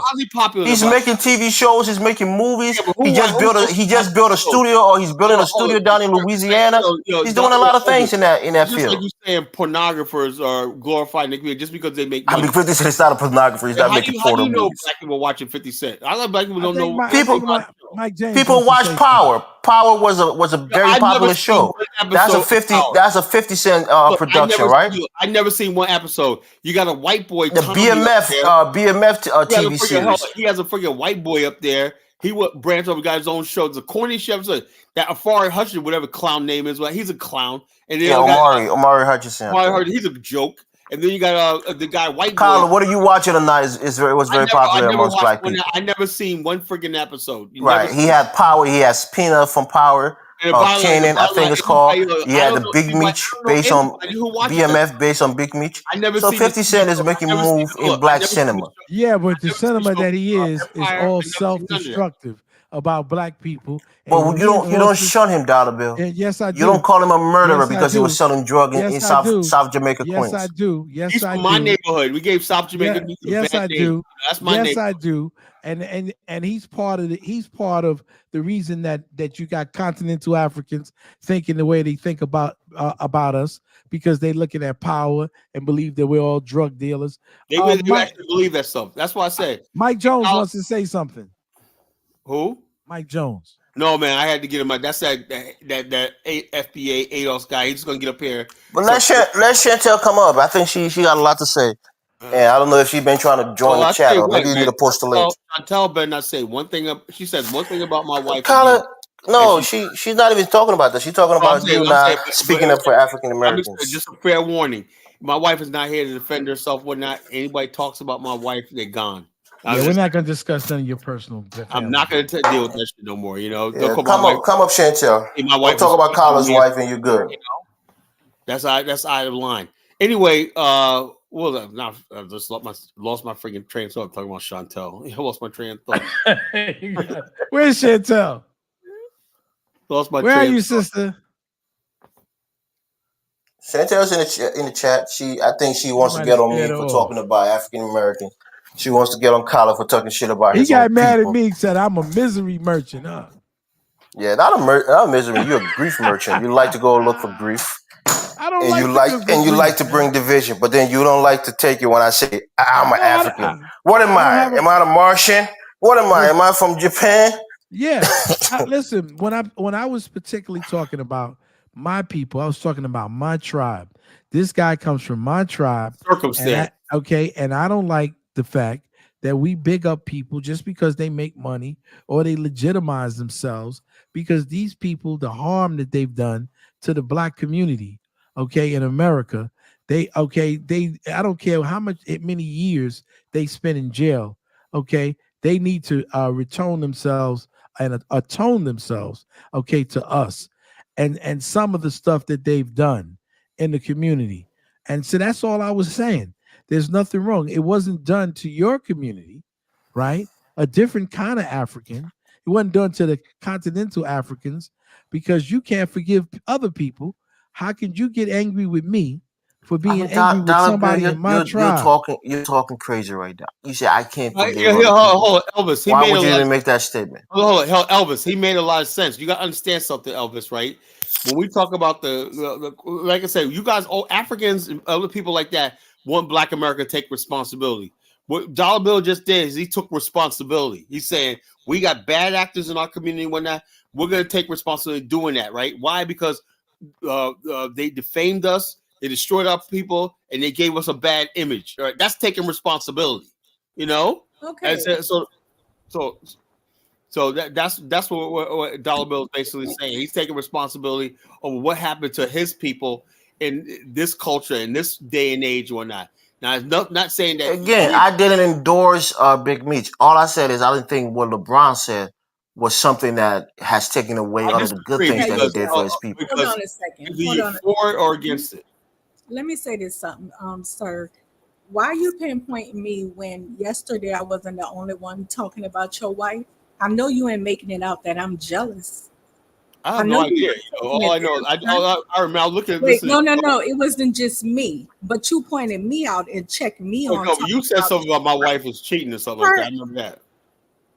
It wasn't just me, sir, but I'm gonna tell you something, honey. I don't got nothing to do with you and your wife. Don't threaten me. You up here talking about my motherfucking people. What are you talking about with your people? Who's your people? You're not African American. You are a black immigrant. Dollar Bill, man. Dollar Bill. You learn something new every day. You're a black immigrant. Collar, both of your parents and grandparents is not from here. Cut the shit. Okay. That's something new. I didn't know that. You're cosplaying. A lot of y'all do it. Dynasty. A lot of y'all are not. Oh yeah, this is funny. Chantel, man, you're a hilarious chick, sister, man. You're hilarious. You're hilarious because I know who you are. Yeah, you're Bohemian, sir. Look, now I'm from the Caribbean now. And you talk a lot of shit about Black Americans. Look, Chantel, you haven't heard nothing yet, man. You have not heard anything yet. You don't talk about compare Bohemians to Africans. You haven't heard anything yet.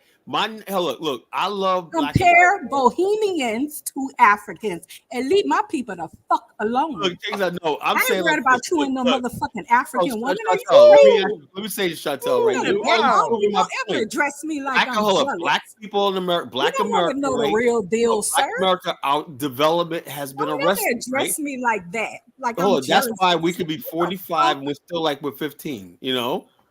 You could have just been like, don't mention my wife. But yesterday, it wasn't just me talking about your wife. Oh, you, man. Well, you're the only one on the panel right now. So I think Elvis was. Yeah, Elvis, don't do that again, bro. You know. Yeah, now you say it because you have a personal beef with me. Yeah, so, but I gives no fuck. I don't give a fuck about what people on YouTube trip off. I just get What up you here call and it now? do This what's happening, Ross and Moisture that's it. says that I'm a Caribbean Well, cosplay. yeah, you are. You Bohemian. A lot of y'all are I mean, dollar bill, man. Oh my God! How did I get kicked out of the African American I family? don't know, man. They got you out now. What's They the kicked dude me out, on man. the panel God right here damn, with man. the W? I heard yesterday on Afro Damon's panel, you two have a parent that's Caribbean. Who, me? No, the one with the W. No, I'm African American. Both parents, all grandparents Yes, too. both parents are African American. Yes. Get I, mean, everybody out, dollar bill. These people be Get lying everybody to out. me. I got some folks in the Caribbean, but I'm African American. I got a few folks in the Wait, what you Caribbean. say about Caribbean? I Oh got my a few God. folks in the Caribbean. They're in there from the Virgin Islands. Yeah. I didn't hear what you Virgin said. Islands is African American, Chantel. That's the U.S. Hey, That's the U.S. Virgin Islands. No, the first what? It's the U.S. Virgin Islands. U.S. Virgin Islands. No, he's They saying got that's his HBCUs. first aunt. Virgin Islands got an HBCU. You know, it's black. It's That's black. not what I'm at. I couldn't hear what he said. Like, what was the statement? That's I'm African American. I got some family from the Virgin Islands too. Okay. Now, how does that work? How do you got family from the Virgin Islands if you're not a Caribbean? That's not the Caribbean. That's It's not The Caribbean. Virgin Islands is a U.S. territory, Chantel. That means Yeah. it's part of the United States. Okay, I know that, Like but it's Puerto still Rico abroad. and Come on, we know Guam. Jamaica and all that. That's not a part of America. But you know, us African Americans been still mixed over up in the though. We're Caribbean. mixed up people anyways. Zental, I still think you in the got the wrong Caribbean. person.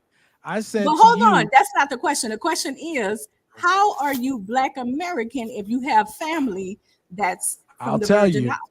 I'll tell you. And you guys got the wrong person. I said that my mother's grandparent is from the Bahamas. It wasn't Kala. I said my mother, but you get 4 sets of grandparents, right? You get 2 from your mother and 2 from your father. And my mother was born and raised in South Carolina. She died 20 years ago when she was 68. If she lived today, she'd be 88 years old. So that means that her grandparent must have come from the Caribbean 150 years ago, right? That means all I know is maybe one grandparent. One drop rule, dollar bill. If you got one drop of Caribbean root, Elvis, you're not African American. Don't make me get like what's his name. Be quiet, please, because you just want to you just want to mess with me. I'm gonna stir it up. I got your shorts and a tingy, and you got a little angry because I said we have to stop the nonsense, right? The South Carolina, okay, is in the Caribbean. Let's face the fact. What? Yeah, South Carolina is in the Caribbean. What the fuck? Are you kidding me? No, I'm not kidding you. South Carolina is a bunch of little islands, okay, in the Atlantic. The Carolinas. It's the Carolinas. And the fact and what happened was Elvis, when we came from Africa, I'm gonna address you when we came from Chantel, Africa, tread carefully tonight. I'm not in the mood for it.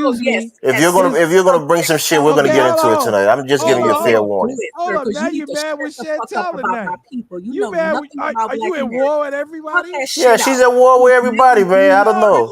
You at war too. On Black Americans' behalf, and you're not one of us. You don't know. Who's speaking? I'm not speaking on your behalf, Chantel. I don't know why you. I don't even know why you think that. Relax. This is a panel. We speak about every Black people on the planet. Any Black people from anywhere, we speak on.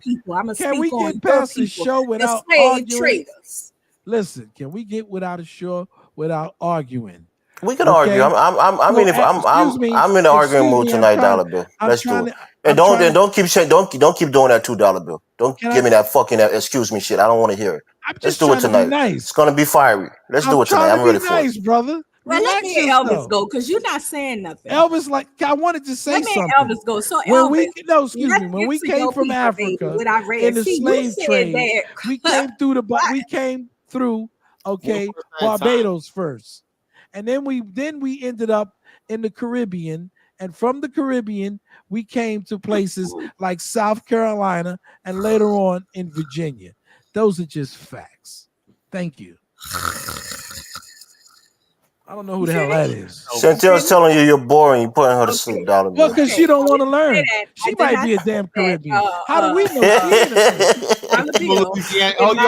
You She from Louisiana. She a you Louisiana probably Creole. They're not African American. They're Creole, immigrants from Haiti. I bet you any amount of money. A lot of people from Freeport Louisiana came from Haiti. I bet you. You Haitian. You out there, Ross Moore's family. Ross Moise. And what you Chantel is a from French Louisiana, name. you a That's Haitian. Haitian. Yeah, a lot of Haitians in Louisiana make up the Louisiana Creole. Bill, I'm gonna say this right here and leave You're that Haitian, conversation Chantel. alone. So in America, it wasn't a whole lot. Millions of slaves brought to this land. It was only a You came few. from Haiti, though. Oh, stop. It was only a few. So a lot of these numbers today is not our people. These are Black immigrants that came and migrated into the Louisiana wasn't even part of America. Well, hold on during one the first second. Let me slave finish trade. out. Let me finish out. You're probably Haitian. So my point is that the group that was, Tariq called it foundational Americans. We say American descendants of slaves. Listen, you can call it whatever you want. Oh my But God. I'm sorry. I thought I was muted. See how you? Okay, my point is if you do not have if you have family from anywhere abroad, you are considered the child of an immigrant. You first. That is ridiculous and stupid. Of immigrants. That is stupid and you ridiculous. Will be cosplaying. That is ridiculous. Listen, hold on. Can I say something? Hold on. I mean, Black American. My great grandmother was born a slave in this country. My father's mother's mother was born a slave. How the hell can I be cosplaying anybody in America? Born a slave. I have it documented. And if you like, dear, I'll send it to you from African ancestry. My father's, grandparent was born a slave in America. My father's 89 years old. Okay. So I'm hardly a cosplayer. Okay, so how do you define, darling, Black Americans in this country or foundational Americans? I'm not a foundation of any America. I'm an African American. I'm an African But Chantel, I got a question for you. Hold on one second. So excuse me, and I can trace my lineage in America, to the 1800s, where I have a grandparent who was born in chattel slavery in this country. And Chantel. And you know what? I'm probably more African American than the FBA guy there. Okay, because I can trace my people and put it up on there. And I know it because my folks came here in the Great Migration, in the 1950s and met each other on 127th Street in Harlem. Okay, I'm a true African American. $2 bill. My Do mother you have any people from abroad? My grandfather came to Harlem in 1946 after the war. There you go. But Chantel. From North Carolina, Winston-Salem, North Carolina, bro. North Carolina. Me, $1 bill, and I from North Carolina in Georgia. Y'all just don't. Y'all the Black How the hell can I be y'all Northerners. Y'all don't have us. It's not written all over you. You weren't even part of America during the slave trade. No, I ain't talking about that. I'm talking about you're probably Haitian. You need to worry about you were underneath the French rule. Louisiana belonged to the French. This African telling me about my motherfucking self again. Well, I'm telling you about what Louisiana was. I'm not talking about you, Chantel. Let's me and you go ahead. I wanted to say this because she's so wrong, but she doesn't know. Let her say it, Carla. Carla, you know what she's saying. Go ahead. This dude is a snake. Okay, snakes need to. No, let her speak, Carla. You slitter too much, sir. And I've been peeping you a long time, Elvis. You full of shit, okay? And you even throw other Africans under the bus like Zongo too. Go ahead and say what you want to say. Give me that history lesson where you're wrong. I'm saying Zongo is a realist. You threw him under the bus. You went over there and talked shit about us, and then you blamed it on Zongo and came back over here. Oh, Zongo. No, that was you talking shit, not Zongo. He's a realist. I don't want to go there, man. I want to say some I want to say some things to you. But let's talk about Liberia though, since you. I don't want to do it. I'm gonna bring my other side out. You don't know enough about Liberia. Let me talk. So what you say, Carla? I say, well, Liberia's one. Like, let me give. No, Carla, let her speak. She's so wrong. She said this before, but I want her to say it, and then I'll make her feel stupid. Let her say it.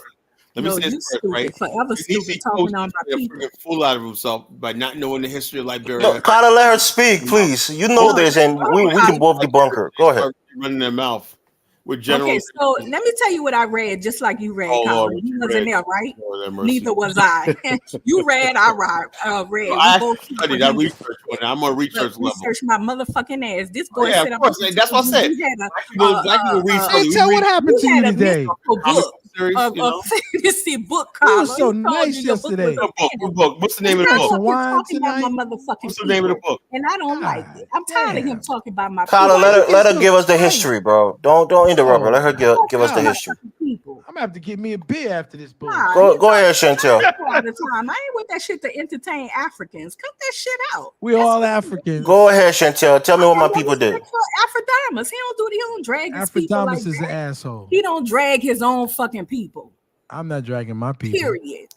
Oh, why you don't want to tell us the history of my people, Chantel? Go ahead. Tell me about my people. Africans letting Elvis sit up here with his big mouth and microphone talking a bunch of shit he don't know. Tell me about my people, Chantel. Oh, so back to you. Back to you. And I'm gonna be quiet. Carla, it's a hard thing, bro. No, Dollar Bill, please, let us speak. Dollar Bill, let us speak tonight, Chantel. I want to hear it. I don't know what happened to her tonight because she was so sweet yesterday. Chantel, what happened? Dollar Bill, please let us speak. I'm trying to keep the peace, bro. No, I'm ready for it. I just wanted to say the things that she's about to say. Because you seem like you're ready to war tonight. I'm ready for it. I want her to say the stupid shit she's about to say. I want her to say it. Go ahead, Chantel. But Chantel, why are you attacking people? Why are you attacking? Hold on, I ain't attacking nobody. Elvis, yesterday you told me. You called homeboy. 1 second, let me. Then you got mad that's at not me. attacking him. That's telling him leave my motherfucking people alone. Stop disrespecting my people for to entertain Africans. No, clearly it's his people too. It's not my people, Dollar Bill. Let us speak. I want to hear her. Go ahead. Go ahead, Chantel. So yesterday you said, "Oh, you always saying little slide shit about black people. You think nobody catch it, but listen, yesterday." Chantel, you said you was going to tell me about my people in the slave trade. I want you to explain that. I'm getting there, sir. Stop cutting me off. Thank you. So yesterday you said, "Oh, Chantel, you said something about white women pushing the law for this and that." I don't know if you understood what you said. I'm like, what the fuck? What do you mean? Did I understand what I said? Of course I understood what I said. Are you stupid or dumb? No, that's not what I said. I said I don't think the people on the panel understood what you were trying to say. For Black Americans, you don't, Elvis. That's not what I said. People, let's get into your people. So you told us, Ross Moss, people don't have different genetics. We all have the same genetics. You told us in the back chat. You're not a geneticist. Everything about American Liberians and how they were pretty much oppressing the people and stuff like that, right? But you failed to tell us, Elvis, is that when the American Liberians got that, they actually fought you guys they caused you guys to stop killing each other. They put that shit to rest for you natives to stop killing each other. You guys were outrageously overwhelmingly killing Chantel, you're changing what you were trying to say. Don't beat around the bush. Go there. Number Ross two, Moore, Chantel is Haitian. Hold on. Number 2, Elvis, you failed to say that American Liberians stop slavery. Probably you your guys cousin. were participating in slavery. Your kingdom areas were participating in slavery. The American Who is my kingdom area? Say it. Go ahead. Don't beat around the bush. You was writing it clearly like you knew it. Say it. Call the names. Call the tribe names. Let's hear it. Tribe names, but listen. No, you know the tribe name. You were saying it, but now you're scared because you don't want to look stupid. Say the tribe name. You was writing it in the comments. Say it. I was right. I ain't write no tribe. No, you wrote it and I responded to you, Chantel. Don't pussy out now. Say it, Chantel. Guys, that's not like you, bro. Nah. Don't pussy out. Say it, Chantel. You're not letting me talk. You're gonna have to put them in the background. You're not letting me talk. Let you get y'all can have a little room. So I'm gonna say this again. I don't know the name of the tribes, but you guys were participating in slavery in American Liberians. Who the tribe that's participating in slavery?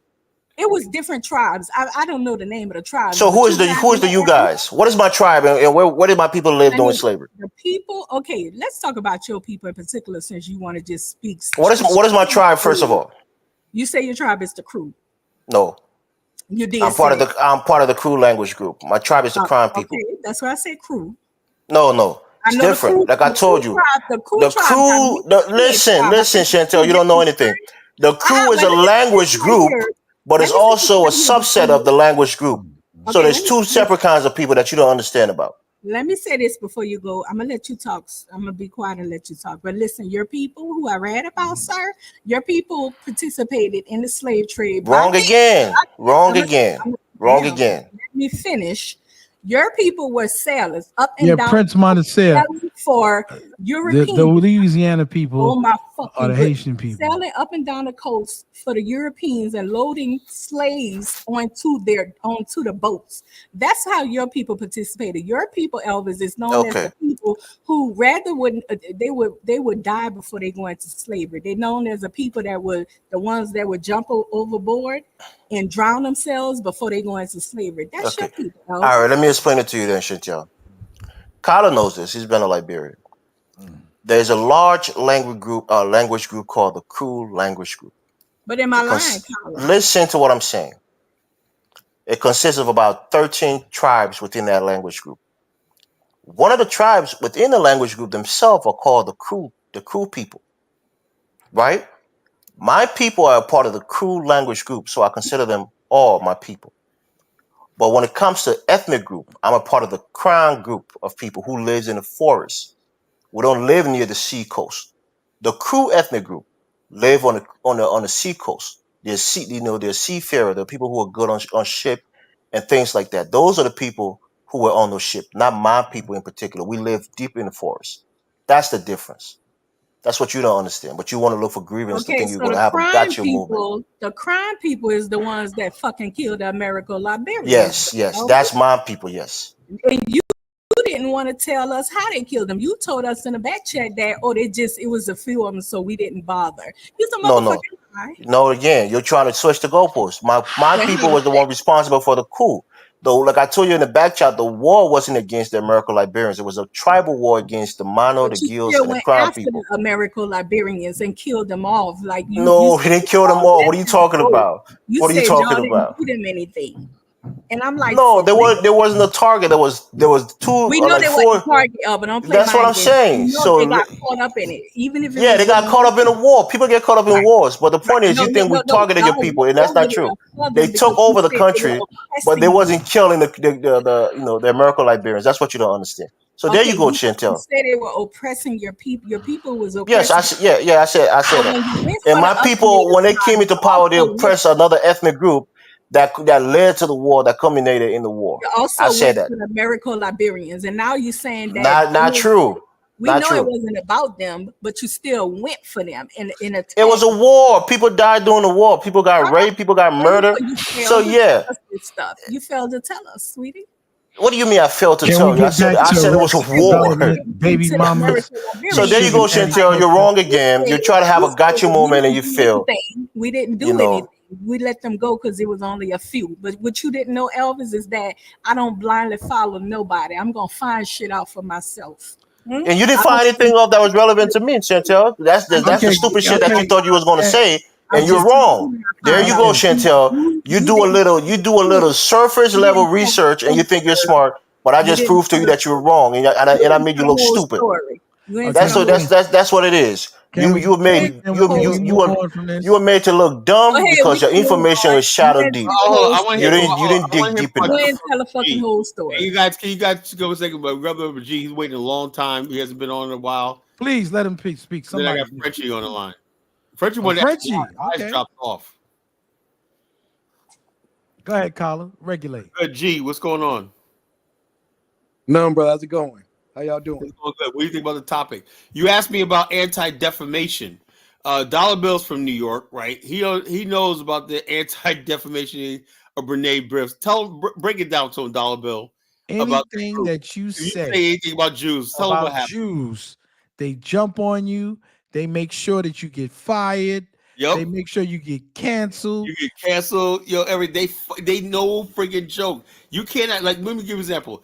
There will never be an Afrodamus version of anybody going after Jews and whatnot, because you'll be so off YouTube, so off everything. Jews will go after your advertising, they'll go after everything, they'll go after your pension funds, they'll make sure that everything you got, that's how they do. They destroy you. They got Kanye West. Yeah. They got a German company. These guys were Germans. The Adidas company, and they got them to divest of Kanye West because of his statements about Jews. You don't get. That's what anti-defamation means. That you can't defame. The reason why that is so important is Jews understand one thing. There's people who's going to hate them regardless. Black America got to get to that point, right? Where you expect people to hate you. Now, how do we deal with it? Jews basically, like, they don't spend their time to get people to like them. They just say, okay, we're going to be Jews. People hate us. But the bottom line, when they do, we're going to be ready for them. You know what I'm saying? They got who else is like that, Carla? Huh? Yeah. You know who else is like that? Who? Disney. You notice that if you come up with something that has that Mickey Mouse on it, they go after you. They will ruin you. They own most of the media. Yeah, but that copyright has been lifted after 100 years, so you can use the Mickey Mouse again. No, you can't. It's free. It's free use. They will go after you like a banshee if you use their stuff. I want to say something about. I want to let other people talk before I say something. That didn't make any sense. You want to let everybody talk before you say something? Frenchie is up here and the G guys up here. I didn't want to just, you know. Oh, okay. All right. It sounded a little bad. Well, Frenchie wanted to talk to the guy. You straight, baby. You're all right. But he dropped off. You know. But my point I'm trying to make about the anti-def, I was telling G was, I said the African American Anti-Defamation League would solve a lot of problems, right? Because this is the whole thing. And I said this. I want everybody's opinion on this, right? I said, we all know that we have problems in the Black America, right? But a lot of people who talk about our problems don't care about the problems. They use the problems as a way to attack us and malign us and defame us. You know, we all know there's some Black people that are lazy. Yes. Yeah. We know also Black people that are criminals. Yes. We all know some Black people are baby mamas and all that shit that you're talking about. Yeah, it exists. But that's not who we are. You know what I'm saying? We'll be the new one. Carla, we'll let you lead that up. I'll be your lieutenant in the anti-defamation. Oh, yeah, I'm gonna form that shit. I'm gonna form. Matter of fact, I'm gonna start with the BAO. I'm gonna start I'm gonna create a group in the BAO social network called the African American Anti-Defamation League. We're gonna have a blog and videos and everything. You know, so we're gonna go after people that's trying to defame us. As simple as that. You know. I'm down. I'm down. That's what I'm saying. African American. I think it's a great idea, but the reality of it is the solutions. Are the solutions going to be put in place and be utilized to hold everyone accountable? See, the problem is this. The people who hate us, right? They always move the goalposts, right? You can solve all those problems, right? The solutions, whatever like that. But they're still going to be judging you by the problems, even if they don't exist. You know, because they don't care about the solving the problem. That's true, but we act like if we solve our problem, but that's why they leave us alone. That's not going to happen. People hate us because they hate us. You know, that's not true. I know that. Right. You know, so you agree. But that's why we got to have. Bottom line is people just hate us for colors, right? Let me give you an example. Black Wall Street, perfect time in Black history, right? I agree with that. That's true. Perfect time in Black history. We had businesses, everything like that. Yeah, but I mean, if we have our people in positions of power, that can stop that. Ground. The hatred, because we were black. The hatred, right? Yeah, right. So, and what I'm saying is, hold on. This is what I'm saying. Let me say this. You can continue.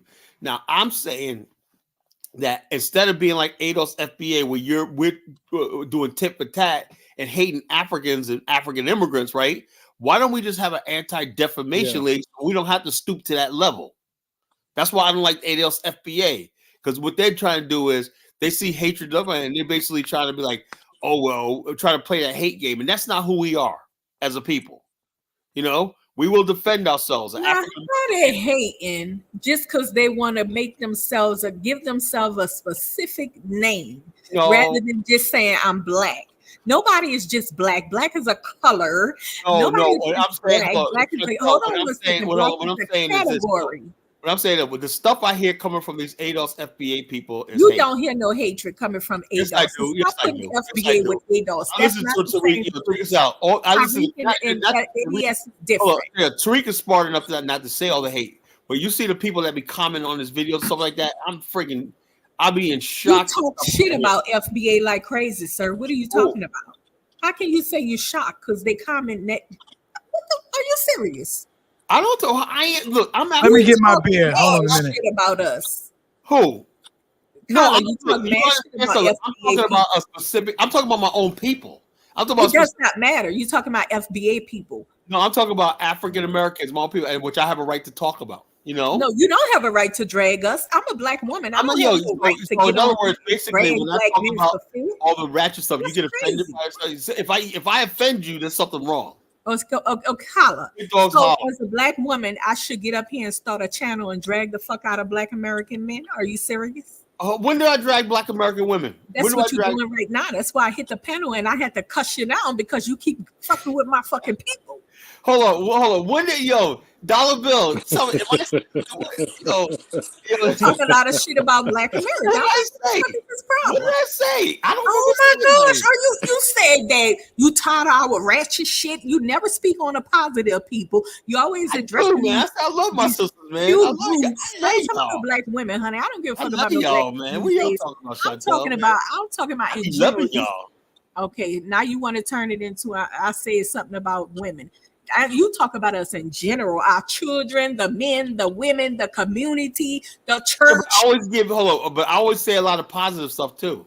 No, you can't drag us and then be like, well, I'm gonna sprinkle some positive right there. I said 2 positive things. You know what, caller? Chantel got a point because I told you that a couple of podcasts ago about being fair. Now she got a point. I am fair, man. Come on, man. Nah, you drag it. I ain't about to get up here and drag black men, brother. And I done dealt with some nasty ass black. I'll be honest with you, man. I see she got a point because I told you that last time about being fair. I wasn't attacking you, but I was just letting it be known I can't stand with you, but I have no surface to stand on. She got a point because she's talking about being fair. Oh, I have to try to be fair. Look. The bottom line is there's things that Black America does. I love Black America. I always big up Black America and everything like that. But we have to understand. Let me say this, right? It's all about this diaspora war thing, right? And the bottom line is, every group of people have their problems. Black America got their problems, right? Which I admit. We got our problems. They got their problems and everything, right? And so basically, I'm saying let's take ownership of our problems and everything. One of the problems we have in Black America is we just simply don't know when to grow up. I'm just sorry. I had to call it. But caller, but at the same time though, caller, you're gonna drag us through the mud and then sprinkle some glitter on us and just say, "Oh, ain't nothing wrong. We're clean." No, we're not. Just be fair. That's all I'm saying. Okay. Yeah, I know. We as African Americans, we made a lot of achievements. Thank you. I say that all the time. Hold on. I'm just saying we made a lot of achievements. Harlem Renaissance, all our inventions and everything. We did a lot. You need more videos, man. That, you don't. You need more videos. Hey, I'm gonna start playing more videos. You don't speak on that. That's what I'm saying. You speak on a negative. The young people that's doing. Yeah, but hold up. That's what makes this show so interesting. People. No, it doesn't. The here you drag Black Americans don't make this shit interesting. It's pathetic. Africans by dragging Black Americans. We drag Africans in here too. Wally. Y'all don't drag no Africans. Oh, I do. Yes, I do. No, you don't, and it don't excuse you to be up here dragging Black Americans because that's something you shouldn't do. But you know what though? I hate is the fact that. But you know what though? I understand. Look, it's about the show. If it was all Black Americans listening to the show, right, you wouldn't have a problem with. But what you do is you see Africans in the chat, like I got Frenchie as a moderator and stuff like that. You guys feel some sort of way, and I get that I'm embarrassing you in front of these other people. I get that, But I can't stop people from listening to this show and everything and airing our dirty laundry out. I'm sorry I'm airing our dirty laundry out, but sometimes it got to come out like that, And I'm not trying to embarrass. But at the same time, but Carla, at the same time, though, we're human beings, and I think what Chantel and I were telling you before is the fact that what about the humanity of us? We know that we're look. That's why I say. That's why I say. That's what I'm saying. It's the humanity. That's right. Somebody comes on this show and they basically blatantly start talking about Black America. No, I don't tolerate. You know that. I'm yes, you do. Black America. Yes, you do. Oh yeah, come on, Dollar Bill. You tell Elvis. Tell him I'm always defending. They said I'm the same way. So they, but you know what? Everybody, Chantel. I didn't say that you're the same way, Dollar Bill. I didn't say that you're the same way. Not you, but other people. Chantel thinks I drag African Americans too. Dollar Bill always offending Black America, even more than me. You know, he's always defending. What y'all think about Cynthia G? Oh, she's a freak. Nothing. Exactly.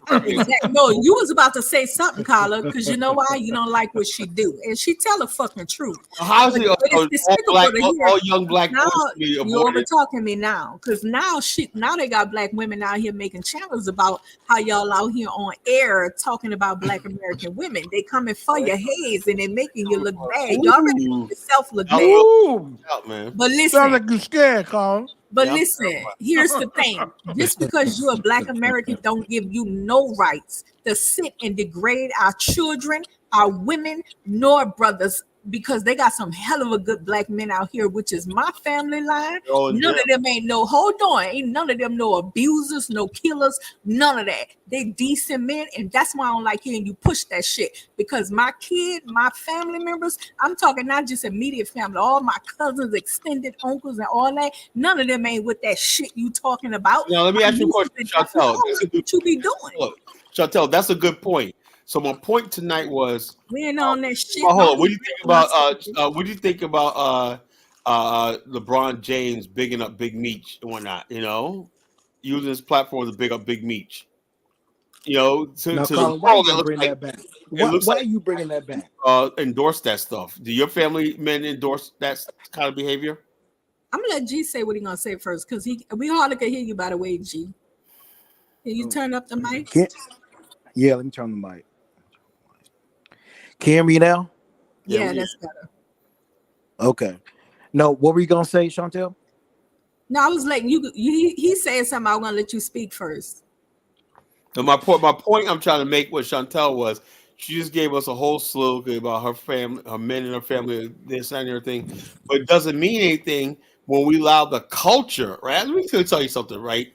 Most black people are decent people, but we don't have a way of like a immune system from the negativity.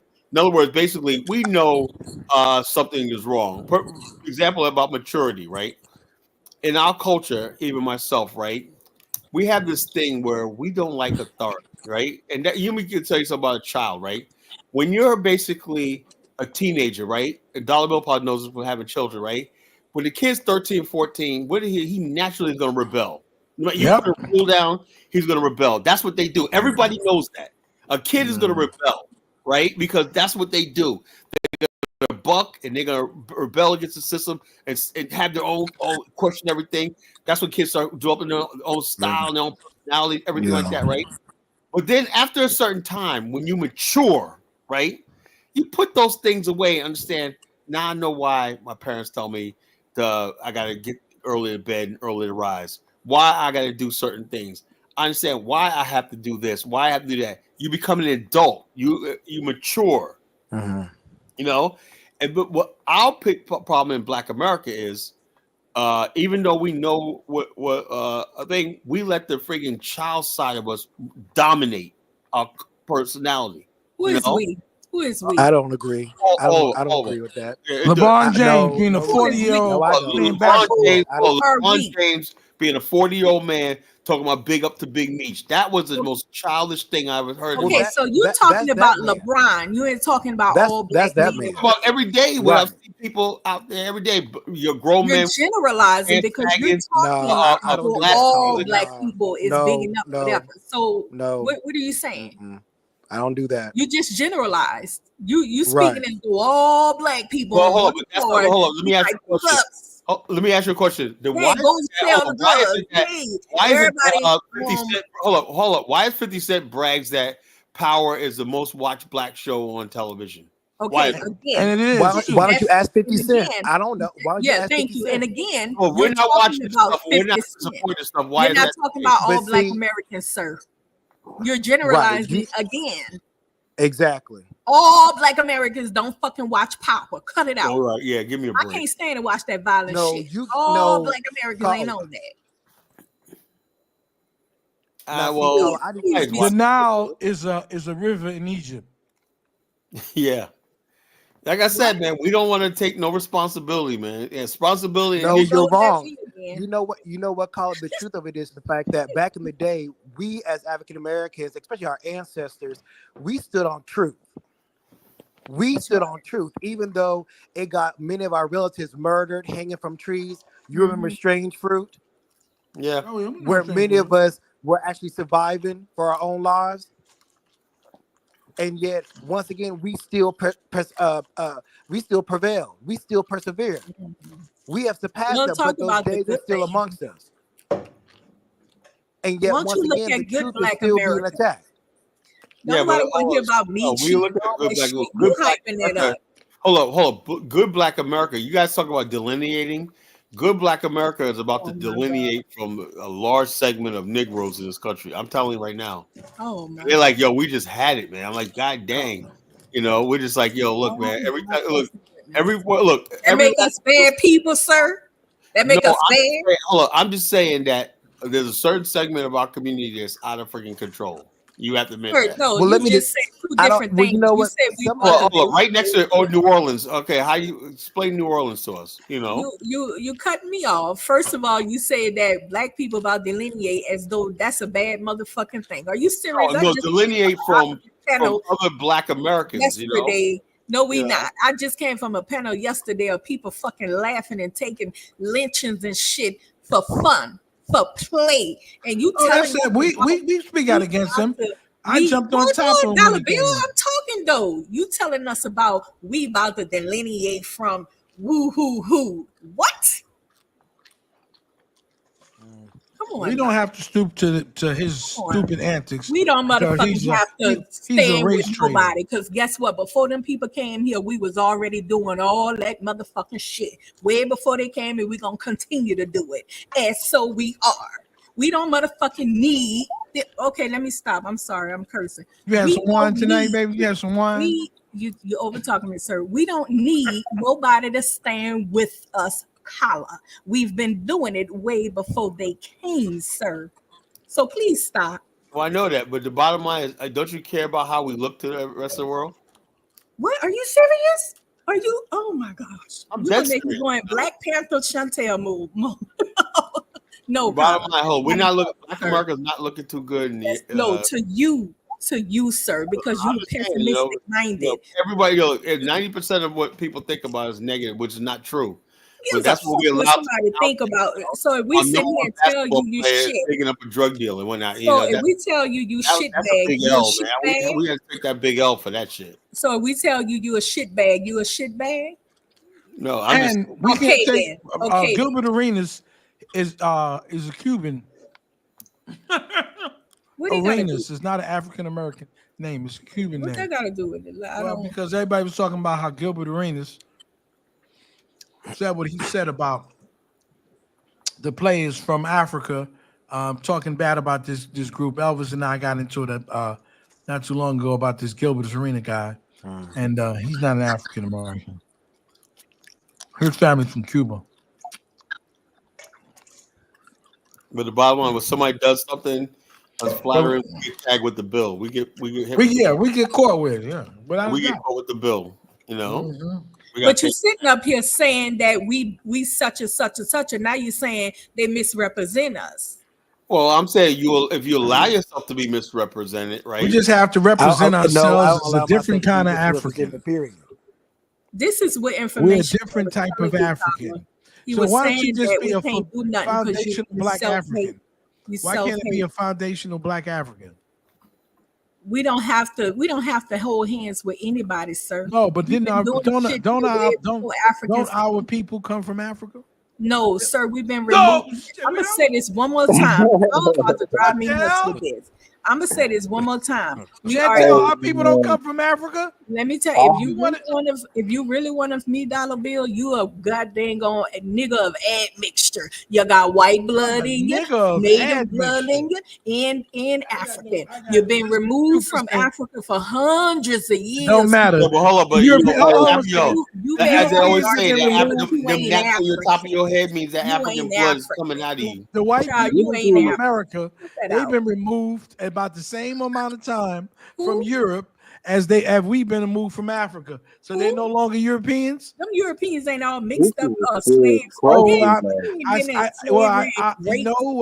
you're a bunch of different. Well, no, I think you're wrong, sir. They got a bunch of people in South America. They got a no. We talk about North America. No. We're gonna talk about all diaspora. No, well, let's start. We're gonna just talk about no Black Americans. Okay. We all. Let's start from there. Let's start from Africa, right? And let's go to the Americans. Nobody calling themselves the white and start from Europe. The European white man who is now in America is an admixture of different. Is an admixture of different white people and Black people, those who could pass for white, and I had a bunch of them in my family. Those who could pass for white cousins, okay, are now living as white people. You know the guy who's from your hometown, who's his name is Bouchard. He's an announcer for basketball. You know what I'm talking about, right, Carla? No. Bouchard. Well, anyway. Yeah, that's Chris Broussard. Chris Broussard, he had a cousin who used to write for the New York Times. And for years, he's the darkest person in his family. Because the Brouchards, have been telling people for years, for almost 100 years, that they were Jewish, but they weren't. They were Black and white people. They were Creoles, from Louisiana. Right? And so you've got a bunch of white folks who are living here in America who have, when they check their DNA, they have a whole bunch of Black inside of them, right? But they don't recognize themselves as Black people. Okay? So for us to say that we're an admixture when most of us are over 80% African DNA. You don't know what our DNA is. Oh, sir. I do. I got people in my family, studies. Sir. I got people in my motherfucking family, sir, that look white. Excuse me. I got Native in my blood. You done had you some easy Jesus tonight. I got Native because you telling use we speak for yourself. Yeah, I am. Speak for yourself because I know I can 80%. Nothing. We are admixture. No, well, you can admix you want. You might be 80%. A lot of my family, we not that what you claim. I'm more than 80%. A lot of us in the South is Native bloodlines running all through us. 2%. Most African Americans are less. You talking to a person. Most African Americans. Most African Americans are less than 1%. People like me and Carla probably have 2%. Y'all think all dark skin arrived from Africa? Are you serious? No. Are you serious? I got a woman who's laying in bed to me next to me tonight, and she's 90% Nigerian. And she's 4 shades lighter than me. Dollar bill. Is Chantel saying she's not African? Then her people wasn't sold and brought into the United States from Africa. So what's her beef with Africa? The African gonna tell me who I am. You ready, Elvis? Go ahead, tell me who I am, because you smarter. You know me better than I know me, huh? Only me. Only I know. Hey, Elvis. Only I know. You said that you're not African, right? I did not say that. Okay, then say it. Then tell the panel you are African. Say it. You're African, then, right? Elvis, I've said this to you. I don't know how many times. We are a people of admixture, sir. What does that mean? Does that take away your Africanness? You're a majority African. Say you're not majority African. Tell us that. Right there. I'm gonna say this again.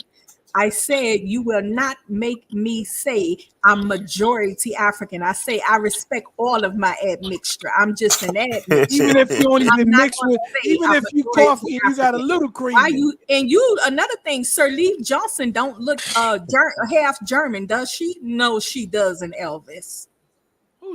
I don't even know who that is. Sir Lee Johnson, Liberian president lady. You always like, well, you don't look native. She's not half German. She got German in her blood. She's 1/4. She's 25% German. All right, 25%. Talking about what she don't look like. What she got German, but she don't look it, does she? But she don't classify herself as a German because she has 25% from her grandfather. And what am I classifying myself as? You're African. That's what you should classify as. The majority of your DNA is African. I can look at you and tell you you're an African woman, Chantel. You're a Black African woman. That's what you are. Your phenotype tells me that you're an African woman. That's what I'm telling you. Like polygamy. Stop telling me who I am. You don't tell me. I'm telling you who you are by looking at you. If you look white, I would have told you she looked like a white woman. I'm looking at you. You look like a black woman, Chantel. You don't look Indian. You don't look Puerto Rican. You don't look anything but a black African woman to me. That's what I'm telling you. You got a problem with that? Deal with it. Those are fighting words, man. Those are fighting words. African boy. I don't give a fuck what you think. Chantel, you were getting fucked by African dudes. What are you saying? This is hilarious, man. Yeah, you got fucked by like 10 African dudes. What are you trying to tell me? Don't tell me that bullshit. Your mama got So saying that I'm African is not an insult. You're getting your back blown out by African dick. What are you trying to tell me, Chantel? Don't go there. Your mother got fucked by 20 African. You told us on the panel you got fucked by African dudes. You told us that you did it on African dudes. So what are you saying, Chantel? Yeah, you literally, Colin, didn't she tell us that she did African dudes? I don't remember that. Yeah, she literally told us that she did African guys. Like that. Yeah. Don't tell me I told you now. I've been putting myself on mute to save you from myself because I know who I am, Chantel. Stink booty motherfucker. Hey, you was getting fucked by those stink booty Africans, Chantel. My mama been getting fucked. You was sucking that dick and smelling that stink booty while you was sucking it, Chantel. No, Chantel wanted it. I'm giving it to her tonight. She's been poking the bear. I'm giving it to her tonight. Let's go, Chantel. I'm ready. Keep going, Chantel. I'm ready for you. I only try to save you from myself. That's why I was mute for a while. But you want it. Let's do it, Chantel. Sit the fuck down. What else? You don't know nothing about us, bitch. No. Don't go to cussing now. Let's have the conversation. You can speak more than cussing. Use words. I mean, the fact that you think I would want to rule African American. I'm not even African American. Why you keep saying that? This is like your second day saying that shit. You hate Africans, but you were getting your pussy ate by them. You were sucking their dick. They were fucking you. What else do you want to say, Chantel? Elvis. No, fuck it. I told her I don't want to go there. I know who I am. I can go. I'm war ready. I like peace, but I'm war ready. So let's go there, Chantel. Let's do it. What else you got to say? Nah, fuck it, Dollar Bill. Let's do it. I know myself. That's why you see I like to be peaceful. But if she want to go there with me, we can go there. What else, Chantel? Use other words. I'm only saying things about you that's true. I'm not just calling you ad hominems. I'm only saying shit about you that you tell us about yourself.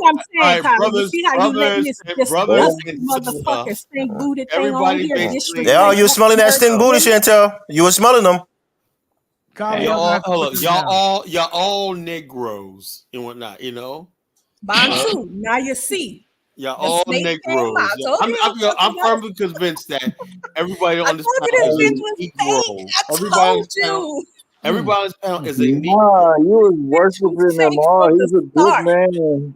Elvis is a good man and all that shit. Yeah, I'm a good man I'm a good man when you don't push me. I tell people that all the time. If you push me to that level, I go there. That's what I tell myself. I know myself. There's two sides to me, bro. I always advocate for peace, but I'm war ready. So if you cross that threshold, you'll get the other side of me. That's all it is. I'm not telling you that I'm always peaceful. All right, guys, could you put them? Collar, you gotta put them out for a minute. You gotta put them both down. Even though, look, I understand why Elvis is mad. I understand what like this, like that. But she came on the platform poking the bear, and I warned her earlier on. I told Chantel, don't do that. I warned her. Look, bitch, get lost. Don't tell me who you come on, you gotta be more ladylike. Chantel, please. You stinking motherfucking rat. Let's be more ladylike. Let's change the topic, you know. What did she do to you, change the topic. Let's change the topic. I told you this bitch was a snake. He do not like black Americans. I kept on. Chantel, you're gonna push me to another level. I'm gonna give you the warning now. You're gonna push me to another level, and when I start saying what I'm gonna say, you're gonna start crying. So that's a warning. That's a fair warning. I'll give you that for now. In front of me, you must not know me, bitch. I will fucking fuck you up if you was in front of me. You better not never threaten me. Don't you ever. Chantel, I'll eat you raw. I'll eat you raw. Gosh, I'm going literally. I'll eat you raw. So don't go there with me, Chantel. Bitch don't do it. Crazy. Don't do it, Chantel. I can speak without using the bitch, the motherfucker. I can speak English. Speak English. Every other word is a bitch, is a motherfucker. That's all you got, Chantel. Colin, you gotta cut this off. No, you asked me if I was gonna eat you, right? I said I'll eat you. You asked me if I was gonna eat you. I said I'll eat you. Look, let me. I'm not here to dispel stereotypes. gotta drop both of you down. Let me drop Hey, both of you caller, down. play a video. Yeah, Play something, a man. video This is right just- now. Let me find a video to play. Then I'll bring them back Thank up. you. But now let them cool off. Yeah, let them cool off because Let them What cool the off a hell little is bit. You know? What happened? Cool off. Let's see. What you call? I had this one video I was gonna play, but this is the temperature in here. And the thing I don't want to play this video because it might piss people off. Whatnot, you know. Play some Ubuntu or something. I'll play some ratchet shit. You know. No, play some Ubuntu. Let me find an Ubuntu. Nah, man, don't play none of that. Yeah, I'm gonna do some Ubuntu. Dollar bill Ubuntu we again. need some Ubuntu now. I gotta call up my brother because shit. The only thing we can save is now some Ubuntu. Yeah, I'm gonna find some Ubuntu. You think I'm bullshit? I'm serious. The hell was done to these?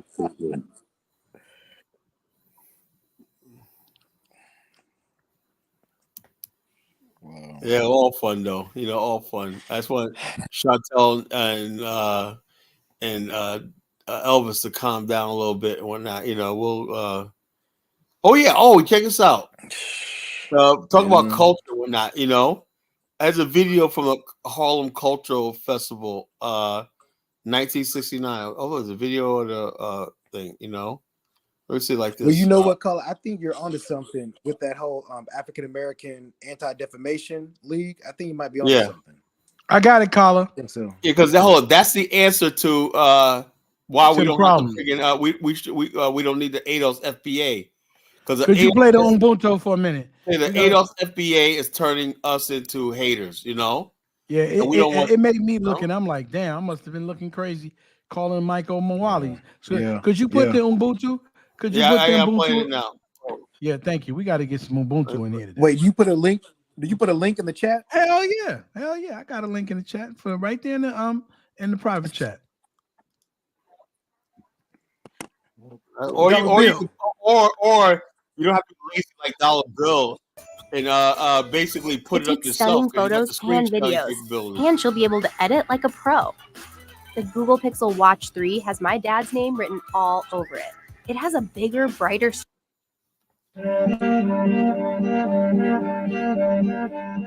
There's this story from Ghana about, this young girl looking at his father who is peering into the past intensely. And the girl says, "Papa, you are always thinking of the past. Why?" And the father looks at her and says, "My daughter, because the answers to the future always reside in the past." And that's where knowledges that are banished in the past, like Ubuntu, become relevant.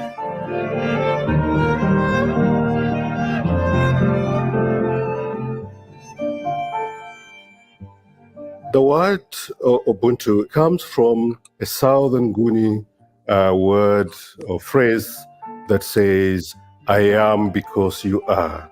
You are because we are." In other words, as human beings, there's a sense in which there is some connection and interdependence. We rely on each other.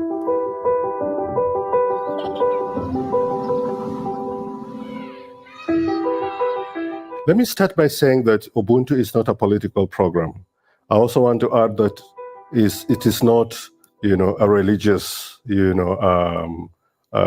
expression. Ubuntu is about our social awareness, a consciousness of the others, a consciousness of the fact that we all have a responsibility to ourselves as human beings, especially the vulnerable among us. But perhaps more importantly, we also have a responsibility to, the world around us, the totality of our environment.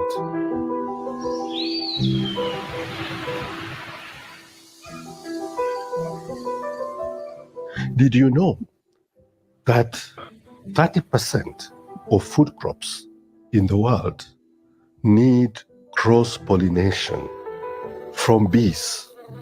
These tiny insects.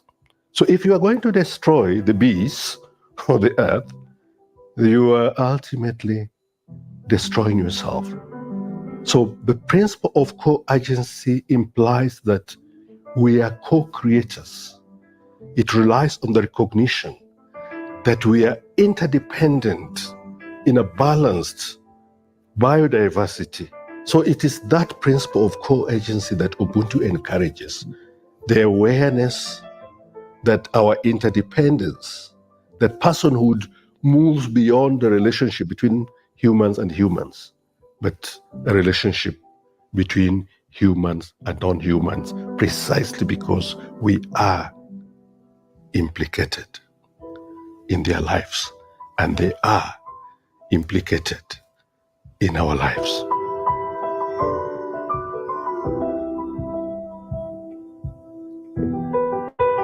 Even in the West, which thrives on the principle of individualism, there's a sense in which they agree that they are fundamental, basic human rights that each one of us owes to the community. I always like to make a distinction between individuality and individualism. Individuality gives you a sense of independence and freedom and also a development of your own personal character. Individualism, to the contrary, is self-referential. It is about you, me, all the times. And the ego always takes over. In all human societies, the way we temper the personal ego, communities moderate those by constantly reminding you that you are not living in isolation. You belong to a family, you belong to a broader community, you belong to a community of your peers, and you also belong to the world, and you have a responsibility for that world. I'm gonna have to report you because cannibalism is too implicated in your subject. That's a threat to Then you my end life. up sounding like a missionary. And bitch, I'm reporting I don't want you. to sound like a missionary.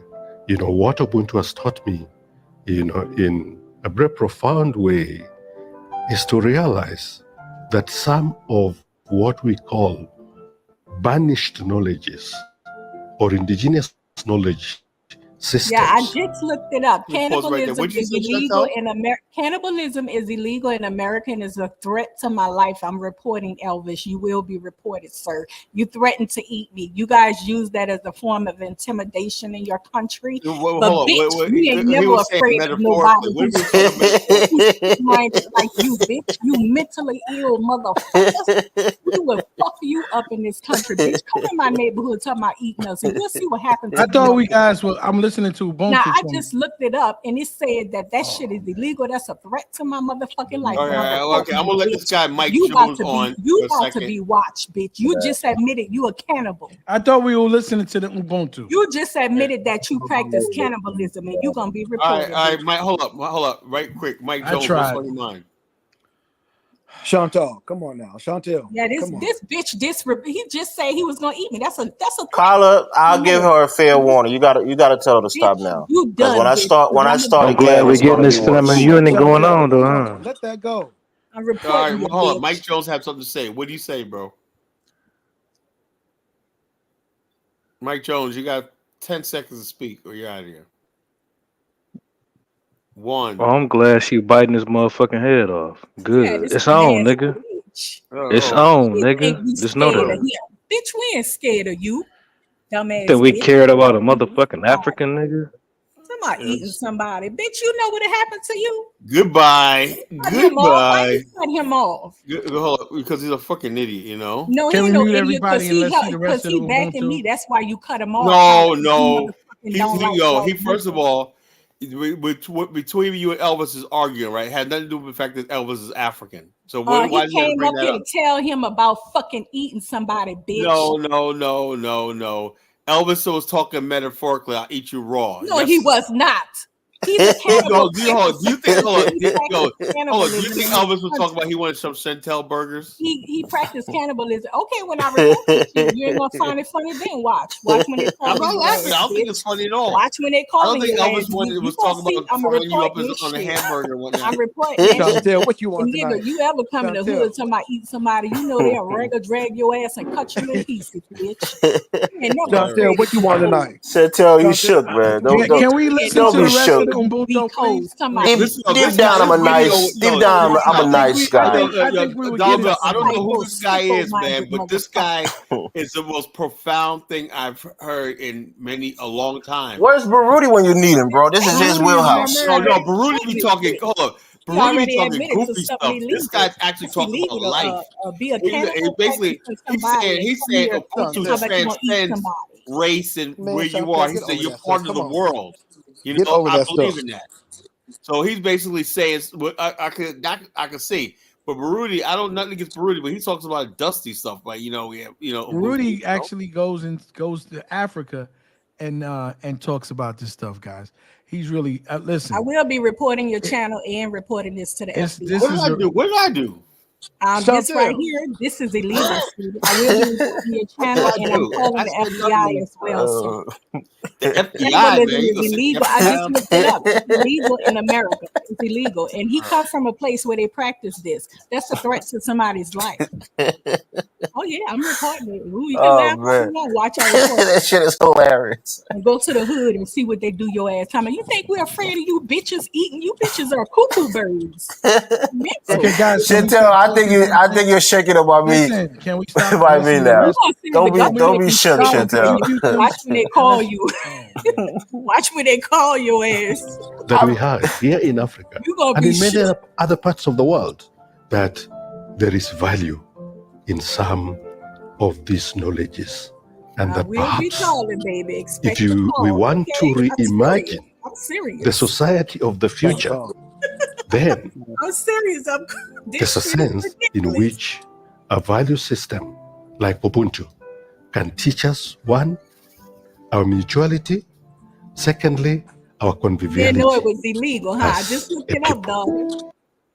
You know what nobody talks about when it comes to building a content creator business? That if you're not using a tool like HoneyBook to stay organized and professional. Anyway, that's most of it right there. But you get the gist. This guy is deep, man. I want to put the link there. Philosophy is a deep philosophy. Yeah, that first thing about going back to the past and trying to find the answer, that was deep. And also, he talked about individuality versus individualism. I never thought about that. But you said you're against the idea of Ubuntu, Colin. No, you talk shit to Baruti when he brings up. Elvis, let me say this. Let me clarify this, right? Now, when someone says it, put it like that, I'm all for that, right? What I am against, right? Hold on, Elvis, you said something, right? When Ubuntu in the wrong hands, like of hands of Negroes, right? They take Ubuntu means, for a fact, like the Pilgrims, when they first landed, they tried to Ubuntu when the Pilgrims first landed here, but they found out that not everybody wanted to pull its own weight, and some people want to be like, oh, yeah, it's all communal and everything. But, there's a saying in Liberia, what? No food for who, Elvis? For a lazy man. For the lazy man, right? Ubuntu, there's no lazy man. We got to take care of lazy man, And we have to take care of our responsibilities. Everybody has to pull their own weight. Everybody got to pull their own weight. That's the part I'm not hearing from a lot of people putting to Ubuntu. How do we get people to pull their own weight? Well, they have to understand how to do it, right? And so I'm just learning about it. The brother's been trying to tell me about it for about 2 or 3 years. And so I did some research because actually I was at the job and we were actually going over a couple of things that we call like a PBIS system. And that's for us to recognize what the children do every day and to reward them for it. And so basically they were saying that the next level was for them to understand the philosophy. And right away I said, well, that sounds like, Ubuntu, And so to understand collectively what responsibility is and how we can take responsibility for our actions, right? What does it take for us to take responsibility for what we do, not just in our homes, in our communities, and our relationship to the world. And so it's an African philosophy, unlike an Eastern philosophy. And a lot of people are using it for like there's the Ubuntu is an operational program, and so it crosses a genre. I think Brother Baruti. Yeah, they were also using South African businesses starting to use it a little bit, and even in Germany. And then the last one that Baruti spoke with, it was the in Michigan University. They were doing it. So I'm going to try to get more in the philosophy of it. And this way we can all do research. And I'm all open for anything that's progressive, and this is not happening. I'm all for it. This thing that's going on right now is just not working, because the arguing, the bitterness, the fighting, the backbiting is just kind of like self-destructive. Bro, that's why when I come on this platform, I'm pushing peace. Dollar bill. But tonight you wasn't pushing peace. That's what I'm saying. When you push me to apologize. No, you need to apologize. No, when you push me that far, I'm going to go the other way. You can't. No. You were wrong because you ain't. No, don't tell. No, Dollar Bill, don't start with me, bro. I told you guys tonight when I came on, I'm not for the bullshit tonight. I'm not going to take any slander. But you and before I go over the top, I warn people not to go there. They take it as a threat. I say, don't do it. But don't do it. You're don't do it. You know she's a woman. And you know what? I'll go. Bro, you think I like to disrespect women? I'm not above it. It's not. The chances of it happening is not zero. It's not my preference. But when you push me and you poke the bear, you're gonna get the other side of me. I did think you were above it, because I always. I'm not. No, I'm never above it. I just like to. I just don't like to attack people out of the blue. That's why when somebody is poking me, I warn them. That's all. Same time, Chantel, I'm afraid of you, with all due respect, you cannot keep talking. You can't talk to men like that. You cannot talk to men like that. Shut the fuck up, Paula. Do you know where you would be stretched out, Elvis, bitch? Ain't nobody afraid. I would stretch you out, Elvis. Nobody afraid of you. I will fuck you up. Chantel, you can't talk like that and then expect to be. No. Hold on. I'm a Black American bitch. You ain't shit. Yeah, I know, but you're still a woman. He can say whatever he wants to say, and I can say what I want to say. But I'm reporting you. I'm already looking for the timestamp. I'm reporting you, bitch, to the FBI. Period. Because you're illegal, bitch. I'm petrified, Chantel. I'm scared. They're gonna lock me up for 30 years. I told you, you retarded bitch. We not afraid of you, sicko-minded bitch. I mean, you're the one that shook over it, Chantel. You're the one that's shaking right now. You want to call the FBI for a rescue, Chantel? I'm calling because you are cannibalist. Have anybody ever made you call the FBI before, Chantel? You threaten to eat somebody. You cannibal. Have anybody ever made you call the FBI? And you poked the bear, and now you're calling the FBI. Look at your outcome. Now you got to call the FBI. That's a far-fetched from being tough, Chantel. I can't even believe y'all not grossed out by this shit. I said, why you grossed out by it? You're tough. You're a woman. You have me stressed out. Why you grossed out by it, Chantel? I'm not endorsing this bitch is a snake. And now he's not only a snake, but he practiced cannibalism. Hold on. But at the same time, Chantel, you can't just anger somebody and think that's. I'm sure. Cannibalism. Hold on. And I didn't anger him, Tyler. When he said, hold on, I give him the benefit of the doubt. I ain't anger him. He said, I'll eat you raw. That just means I'm gonna eat you like whatever. You hate black women. I don't mean he's gonna kill you. I anger him. Literally, that does mean that's what the fuck. Carla, it's not figuratively. If I don't think it's being literally, he can say literally. You come motherfucking know he from a tribe that eat people. And Chantel, we only eat people doing war, Chantel. We only eat people doing war. Reporting you. That's I just looked it up. And it says report me, Chantel. It'll be a nice conversation I have with the FBI. Let them come and report you off, Elvis. What did you do? Can I ask you a question, Never do that shit again in Chantel called me a stink African. So I told her, I said, Chantel, you said that you dated African men. No, don't tell me not to reiterate. I'm trying to explain to the brother. He wants to know. Yeah, well, he can always go back and look. Okay, you're gonna have to go back then because they don't want me to reiterate what she said. You raw, and we know what you were saying. I'm trying to BS. It's not nice. No, listen. I admit that Chantel did come in a little verbose, but you did cross the line, and so we got to be more responsible. Dollar Bill, I've been working on myself for years, bro. You got to work on yourself. Let me tell you this, Dollar Bill. I am an aggressive, very violent person. I've worked on myself for many years. I believe all that. right? And I've calmed myself to this point. That's why when people look at me and say, "Oh, Elvis, you're being weak, you're being this," I'm like, these guys don't even know me. I like to be peaceful, but I'm always war ready. So being aggressive and being angry, that's my natural self. But I try to repress it. I try to repress it. You should apologize to her. So that's why when people are trying to cross the line with me, I tell them, watch yourself. Don't think the facade that Elvis shows online is the real Elvis. It's not the real me. This is the difference. This is the difference. This bitch, what kind of compliments you gonna use? So what happened? This is the difference. 1%. When we go to war, we go to war against men. We can't go to war against the women. And see, there's a lot of times. When I go to war, I know you're not afraid. Okay, so deal with the no, not saying afraid. I said just war. We're not talking about going to war. And one thing I admire about you is that you are always sticking up for the women and fighting. That shit is fake. People. I told y'all that. I didn't say he's a snake. Chantel, you was like Elvis is you was saying all this good stuff about him. What happened? I thought so at first until I picked it up and I said this bitch is a snake. Now Ubuntu. Now you see what I'm saying? Listen, I think we need a philosophy. I think Chantel, I avoided you for the longest. I'm reporting you. I mean, you keep saying you're reporting me like that's supposed to shut me up. I avoided you for the longest when you talk shit because I don't want to go that way with you. I try to avoid most women when they want to get tough for me because I know who I am. Frenchie says, clarify, please. She genuinely believes that you want to eat her. So Frenchie wants you to give her an explanation. No, Dollar Bill. Look, Dollar Bill. Don't start that shit. No. I'm not reading the comment. I'm on the panel, right? I'm not reading the comment. I'm telling you this, Dollar Bill. He was a snake. It's not me. Like I said, Chantel, you've heard me on other panels. I'm not always this calm person and this peace pushing person.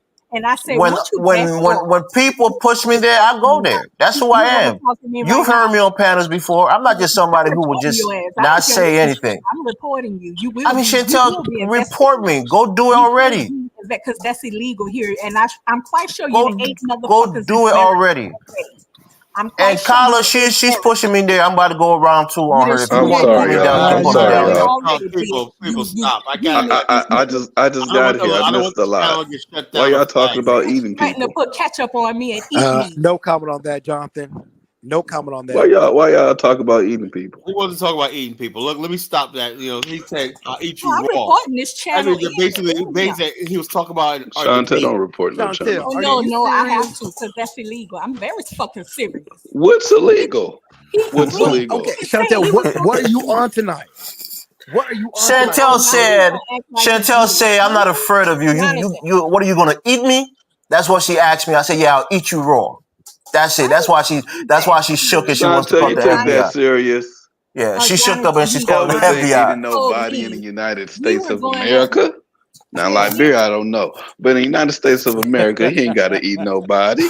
He practiced don't do that, Chantel. Jonathan, and he comes to this country and threatened to eat me raw. And he wasn't talking. He wasn't serious, Chantel. Come on. He wasn't serious, Chantel. I'm reporting it. I don't play like no, that. guys, Chantel, let her report me. I looked it up, and that shit means that stated it was a threat to somebody's life. That's illegal. Chantel said her brothers will lay me out. That's a threat too. Chantel said I won't say it to her face. That's a threat too. So go ahead and report me, Chantel. Both of y'all up here committing felony crimes with y'all little internet criminal threats. Y'all stop.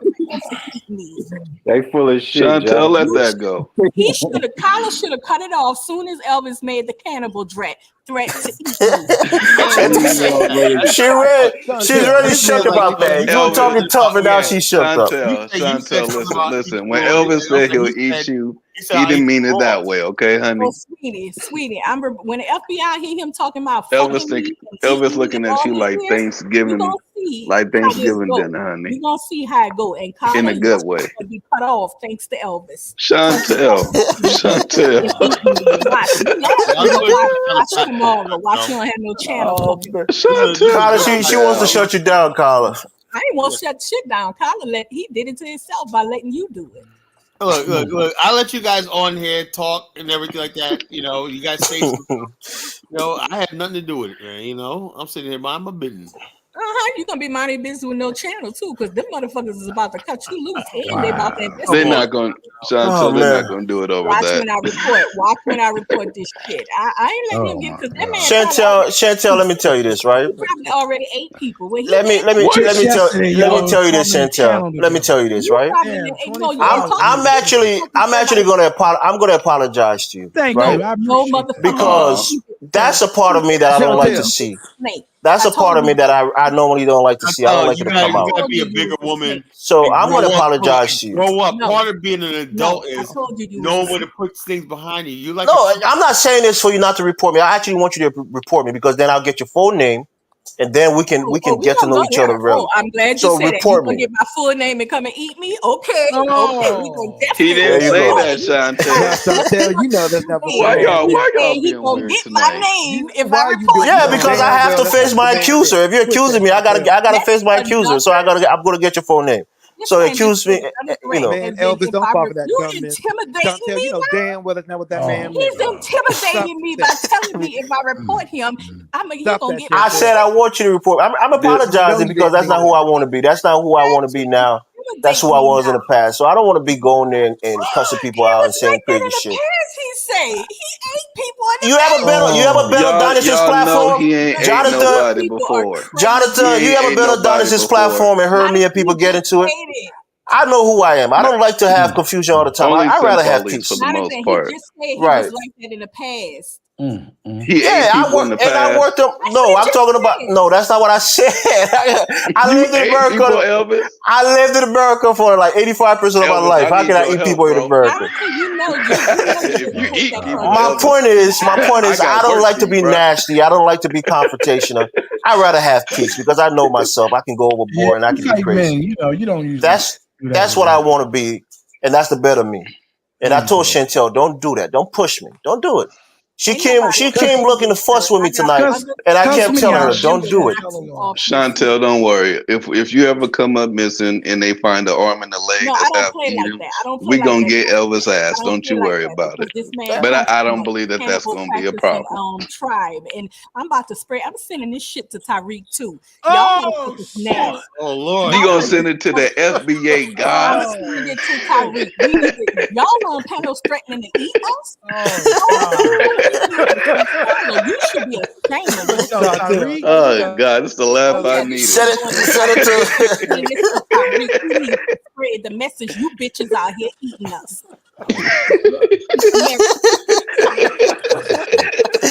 We out here eating them.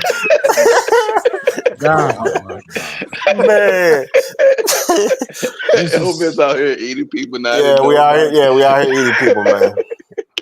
You know that the one thing about me, nobody can shame me about my people. Anything you tell me, your people were eating people during the war. I say, yeah, they were eating people during the war. That's true. What do you want me to do? It's about you being in America and threatening to eat somebody. No, Chantel brought it up that my people were eating people in Liberia. She brought that up. Thinking that would be something that I would be ashamed of. I'm not ashamed of it. My people eat people during war. That's true. Saying if I report him, he gonna get my information and come eat me. And that's intimidating. You're gonna report me, and I'm intimidating you by saying I'll get your full name. You got to forgive him, Chantel. He might be, we might go to war with the white supremacists one day. We're going to need Elvis to eat him up. Okay? YouTube and FBI. We need Elvis. Somebody again in the that you going to eat. We might need to get, Chantel, I don't know if you're afraid Elvis of it. Eater. Oh, yeah, but send it to everybody. Tell the FBI. They need to contact me. Oh, yeah, I am. Wow. And Tyreek, I'm sending it to Chantel, don't waste your time. I'm sending it to Phil, O'Shea, everybody. Y'all motherfuckers need to be aware. Y'all think he joking, but I don't think he joking. He 100% joking. I mean, Chantel is about as dumb as a rock. I came into this country at 10 years old. You think I'm eating people? Are you out of your mind? I wasn't even of age when the war was going on in Liberia. I came here at 10 years old. So you're just being a coward. At 10. I came here at 10 years old. You know what, Frenchie? Now there's been at least thousands of black women that came up missing in Elvis area. Okay, Jonathan. You have to forgive me because these folks did me with now I don't know. Man, leave Elvis alone. Frenchie, you can forgive me. Elvis alone. Leave Elvis alone. Leave Chantel alone. Jonathan, honestly, no. Don't ask him not to. I actually want the FBI. Please stop. Yeah, I actually want the FBI to get in contact. They'll give me more information too. You don't want that. Elvis, no, I want it. I want it because the reality is, I've lived here my whole life. I've never got in trouble with the law before. That's what you don't understand. I'm not a criminal. I've never got in trouble with the law. If y'all don't know the law, the FBI ain't coming for that. Okay, that's what you think. So let me say this right here, and I'm gonna leave off the panel. But you guys should be criminal threats is a state. It's a state problem. I just looked it up, Jonathan. The FBI ain't coming. I shouldn't be ashamed because I spoke out and I said what I had to say. You guys should be a Tariq roll on y'all asses. Y'all should be ashamed for letting this man. He's not going on me because I said what I had to say. He's gonna eat the sister raw. And y'all think it's funny? I'm not laughing. I wasn't laughing. Chantel, you can't tell me you took that serious. Everybody. Yeah, I'm not laughing. Yes, I do, Jonathan. I didn't hear why? Jonathan, if an African tell you who come from a practicing culture where they practice cannibalism, tell you he gonna eat you raw? How can you take it serious? I would laugh at him. Do you even know you're Chantel, she literally said, you guys need to go back to the tip. She literally said, what are you gonna eat me? No, you're gonna eat me? You literally said that. I did say that. She said that. You go say it again. You did say that. Chantel, so there you have it. Everything. That she did say that. Because you made a joke out of it, and he just continued to joke with you. She said that. That's what I'm saying. She didn't even listen to herself. She just contradicted herself. No, we're gonna let the FBI and YouTube figure that out. And the rest of the black FBA when I send them this recording. Oh man, you know we're so shit. I'm so scared of FBA, Chantel. I'm afraid of FBAs. No, be afraid of not the FBA. Be afraid of the FBI, baby, not the FBA. All right, talk about something different. Man, all of this fake talk about eating people just nonsense. Yeah. Oh my! What are you gonna eat me? That was a question to me, and I answered. I said I'll eat you raw. That's my answer. I'll show you how much. There you have it. We not only said that, he told me about being fucked by 20 Africans or all that. Y'all ain't say shit. Y'all because you call Africans stink. You call us a stink Africans, and you did it Africans. I did say something. You did it Africans, Chantel, and you want to go back to the African trope. You want to disrespect Africans. You said you fucked 20 African dudes at one time. No, that's not. I didn't say I woke up, Jonathan. She said she did it Africans. She said it multiple times on this platform that she did it Africans. And then she tried to talk shit about me being an African. I'm a dirty African. You were getting fucked by African men. So why are you calling me a dirty African for? You got fucked by a lot of African men. In the nastiest way. He kept. Oh, that's a nasty way. What, sucking dick? Getting your pussy ate by African? That's nasty. I wouldn't suck an African dick. Oh Lord, you did it Africans unless you're saying you didn't have sex with them. That ain't happening, sweetie. I wouldn't. You literally told us that you did it. We don't want to know about Chantel's sex life. Right. We don't want to know about Chantel's sex life. So she's getting butt hurt now and was talking shit crazy and calling me a motherfucker and talking all kind of shit. I just want to say that my beautiful foundational Black American sisters can be the sensitive now. Don't suck dick, sir. But you can't be the sensitive. Y'all gotta stop. Can I, Kala? Yo, I got a brother here from Sierra Leone. Could you put him up? And so it's a video. Yeah, a little video. We need some. That's what shit been liking. We ain't had no videos. Is he from Freetown, Sierra Leone? If you wanted to, let's find out what town he's from when you see the video. Oh Lord, damn it! I can't. I just called in. I'd have missed video, everything, man.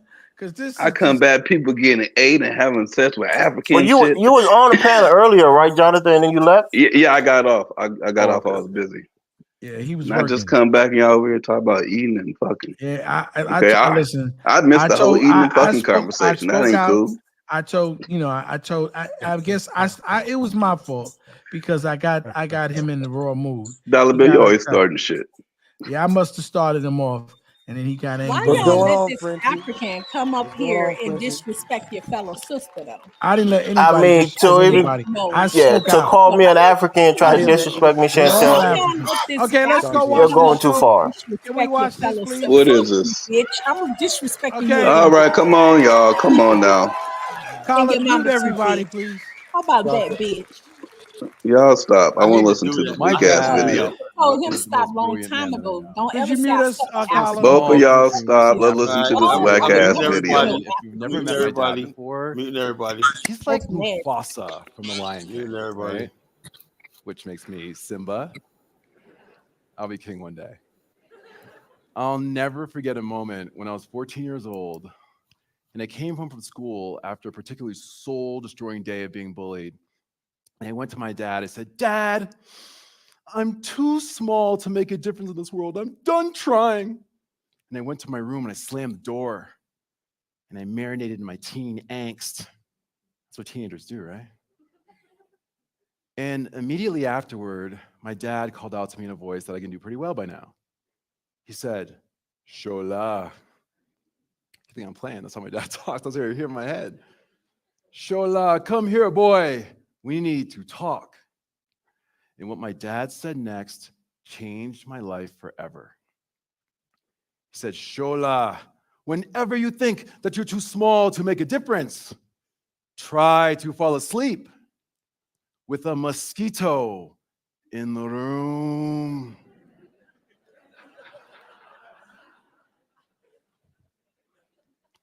Look, I'm 14 years old, right? So I'm sitting here like, Dad, I'm struggling. You're giving me African riddles. Come on, Dad. Undeterred, my dad continued. Said, Shola, listen to me, boy. When you sleep, the mosquito buzzes by your ear. So clap with your hands, grab with your fist, stomp it under your foot. Can you sleep peacefully, boy? When the mosquito buzzes by your ear. I'm like, no, Dad. I'm always trying to swat it and grab it. See, Shola, even though the mosquito is small, it knows it can make a difference on things far greater than he. Go forth, boy. Be the mosquito. And he walked out of the room. Now, this may sound strange to you, but you have no idea how much I wanted to be a mosquito when I grew up. I mean, not literally, that's kind of weird, right? But figuratively speaking, to have something bigger than myself, to live towards, to work toward, it's been a dream of mine ever since my dad shared that story with me. Little did I know that I would need to lean on my dad's wisdom the most during the darkest period of my life. 14 years ago, while working in a deeply toxic and abusive workplace, I tried to kill myself.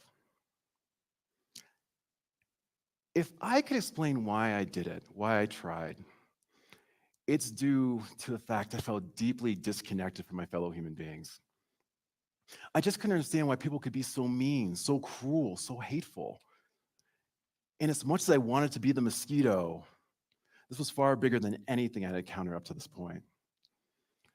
As I was thinking about this and struggling in the months that followed,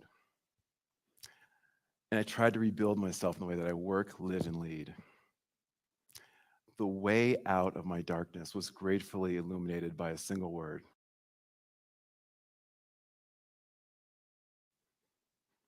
Ubuntu. Ubuntu is an African word that means I am because we are. And it refers to the power of our shared humanity rooted in kindness, compassion, and interconnectedness. Can you imagine if our global philosophy followed this? If there's literally no place where I end and you begin, how would that change how you show up to work? How you treat your neighbors, how you led others? I honestly believe this word has the power to change the world. But I get it.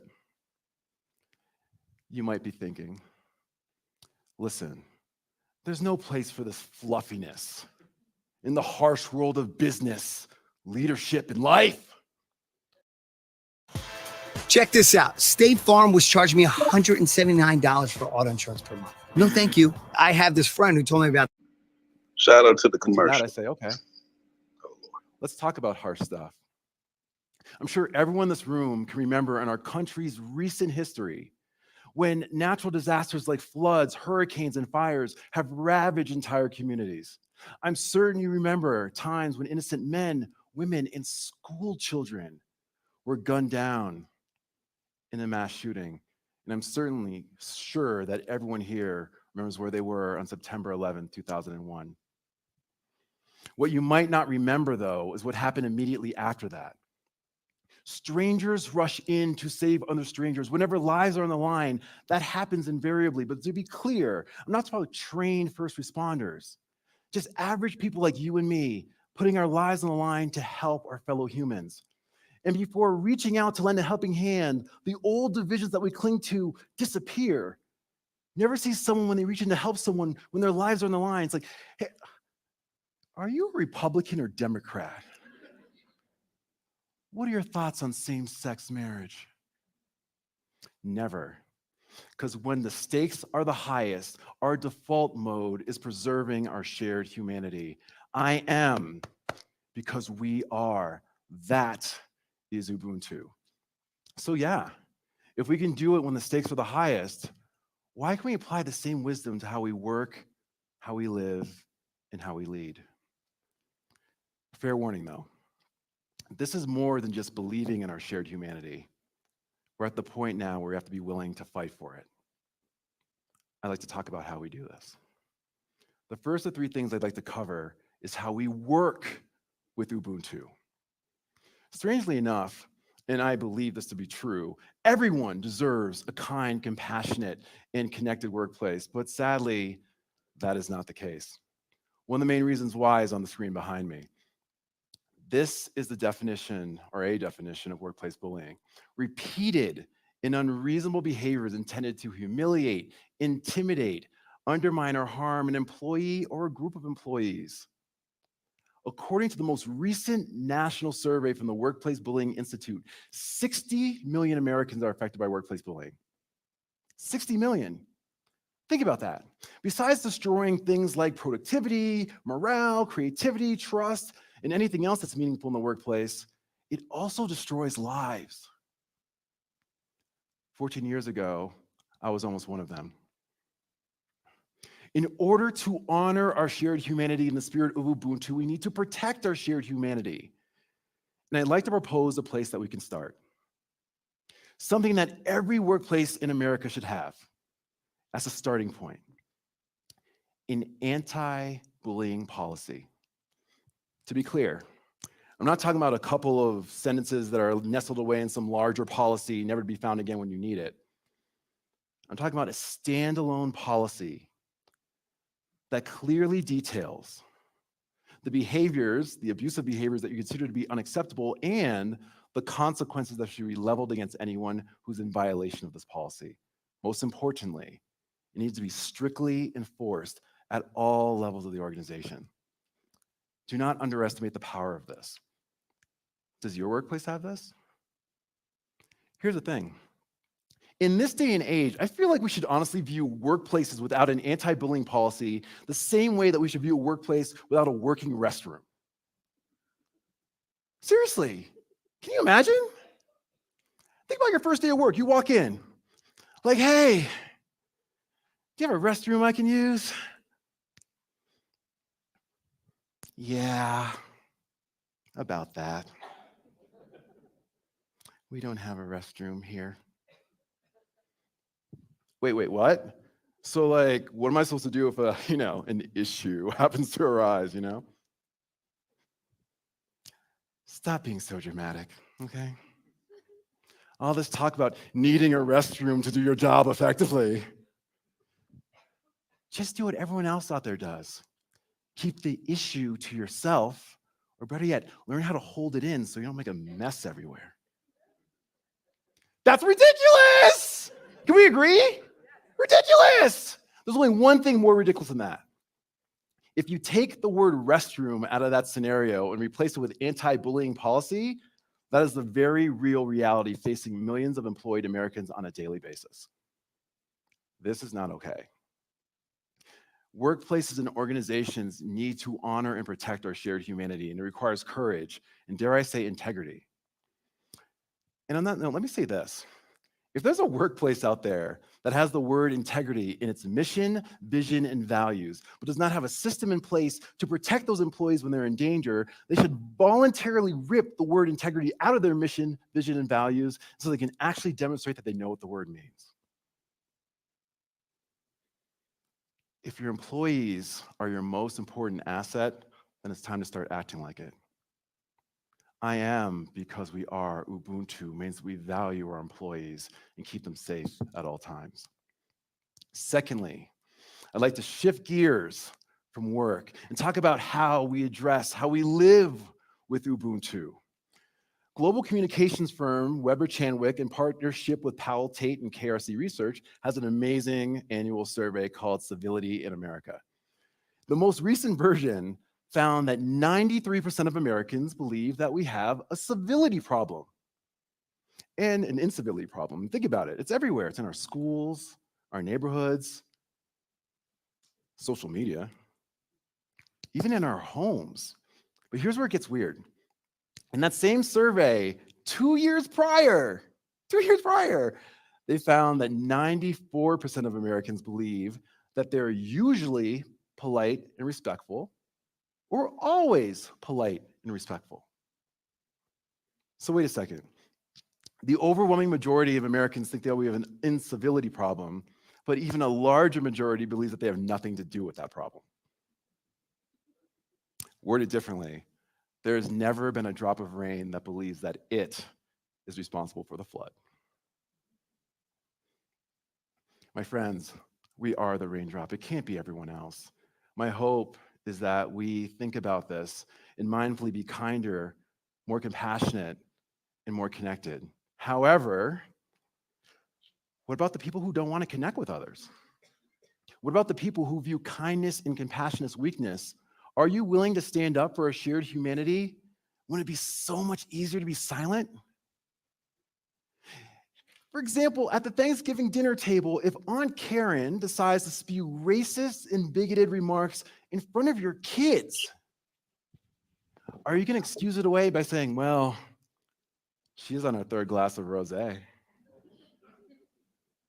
Or do you stand up and say that our comments are not welcome in your home? Our neutrality and our silence is failing us. In order to live with Ubuntu, I am because we are, let me be clear, not being a racist is not good enough. Not being a misogynist is not good enough. Not being a homophobe is not good enough. The only way we can share our humanity effectively is when we stand up against anything or anyone that is actively trying to divide and separate us. So you've been injured in a recent car accident and you want to get a major check like this right here. Here's what you're going to do. Use this app. It's called Dollar Bill with this Ubuntu stuff. Dollar Bill, who done got a hold to you? Baruti got a hold of him. Damn you, Baruti. Nah. You got Dollar Bill over here thinking that the world about to wake up tomorrow and be peaceful. Look, guys. As men on the panel, right? I'm going to apologize to you all for my behavior. You know, I think it was out of pocket. I was out of myself, and I was a hypocrite in that moment, advocating for respect for Black women all over, regardless of if they're African or African Americans. I was out of pocket, and I said some things that was way out of line. So I apologize to the panel and the audience listening. Go ahead, Dollar Bill. Thank you, Elvis. I feel so much safer now that you apologize. Well, you know what it is, Elvis. I accept your apology. I hope. Yeah, I appreciate it too. Also accept your apology.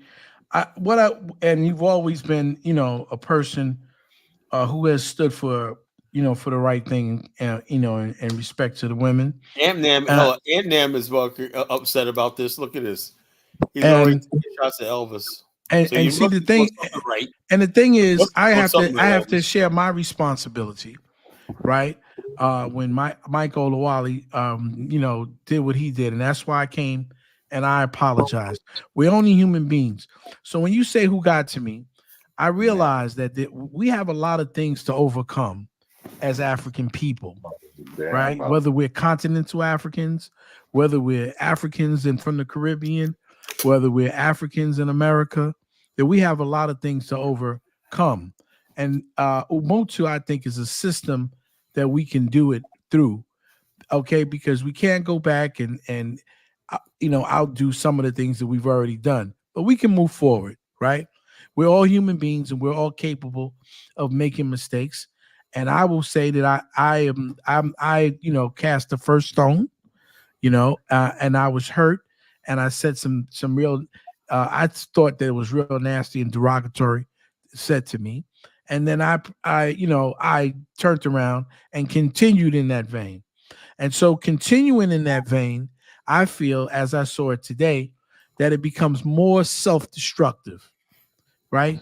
It morphs into more hatred, more disrespect toward one another, more dislike, distrust, and so it just compounds itself, right? So I'm looking at it, and I was and Brother Baruti has been fighting with me for several years now a couple of years about Ubuntu, and I'm using it now. I'm learning about it. Okay, I'm in the infancy, and I should have known more because I didn't read his book, because he told me to read his book, even though we fought about it the other day, about some things that I felt that he got wrong, that nothing with Ubuntu, but some other things that he was making reference to. See, the problem is we have to stop all of the self-hatred. It's really self-hatred, okay, that we perpetuate in our communities for one another. And I don't think that we truly understand that we're not each other's enemies, that we have other enemies that would love to do nothing else but to eradicate us off the planet, right? And so I can't say I share You're absolutely right. I don't, despite all the stuff I go through with Africans, Caribbeans, and some African Americans, I don't get this central thing that if Africans had the power, they were exterminators. I can't say that about other races of people, Exactly. Now, I don't get the expression that I have to worry about Africans basically coming up with some biological warfare to exterminate us, or putting guns in our community, or giving a multi-million-dollar contract to a drug dealer and everything, and putting them on every magazine, on every record label, and everything, and tell the kids to follow him. That's the difference. That's why when people start with this ADOS FBA, this is another thing, Dollar Bill. And what's your opinion? Everybody else's opinion, but Dollar Bill particularly. The people who call themselves ADOS FBA say they have to delineate, right? Right. Delineate, right? As if the Caribbeans and Africans are doing something so bad. We got our problems with them. I'm not gonna candy coat it, Right. But the bottom line is these people will say nothing about the hell some black people rich on their own culture and everything like that all the time. Who basically Tariq talks about, Africans are doing this and Caribbeans doing this, and we got to delineate because some African did something stupid in New York or whatnot. So now we got to distinguish ourselves. But what about all the African Americans in Memphis and O Block and Detroit and everything that just basically destroyed those cities? Well, this is what I think. When people say delineation, even though I said I was off this evening, when I say my people, I don't mean my people aren't your people. I mean that we should recognize ourselves as a tribe, okay, in America. That doesn't mean that we should hate other people and engage in tribalism. And I don't think that people understand that. We have, an amalgamation of African cultures inside of us in our DNA. And we've been here long enough for us to have our own unique tribe. Okay. I don't have a problem with that delineation, but that doesn't mean that we're going to engage in tribalism, right? Because essentially we're just African people, and our experiences in America, okay, that's fine. Our experiences in the Caribbean, that's fine. Our experiences in continental Africa, that's fine. Different African people with different experiences. That's it. But we take it to the next level, and we want to compare who's better than whom and who's this and who's that. That's not necessary, right? And so when I see these things, I have an issue with continental Africans who feel that way. I have an issue with African Americans feel that way. And see, basically, it's because all of us are powerless people, right? We can't celebrate each other because instead of saying, you know what, I want to celebrate the people from the Caribbean, I want to celebrate the people from America, I want to celebrate the people in various parts of Africa. We can do that, right? We don't want to do that because in essence, we realize, okay, that we're in trouble. And instead of addressing the issue that put us in trouble, we would rather destroy each other.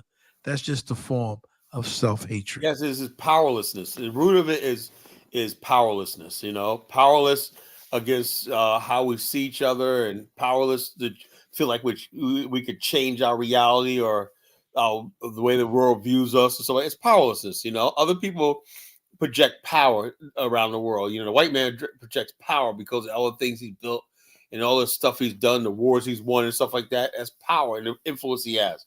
Black people, we don't have power. So basically, we only have what the world reserves for us, and we have no power over it. That's why we covet.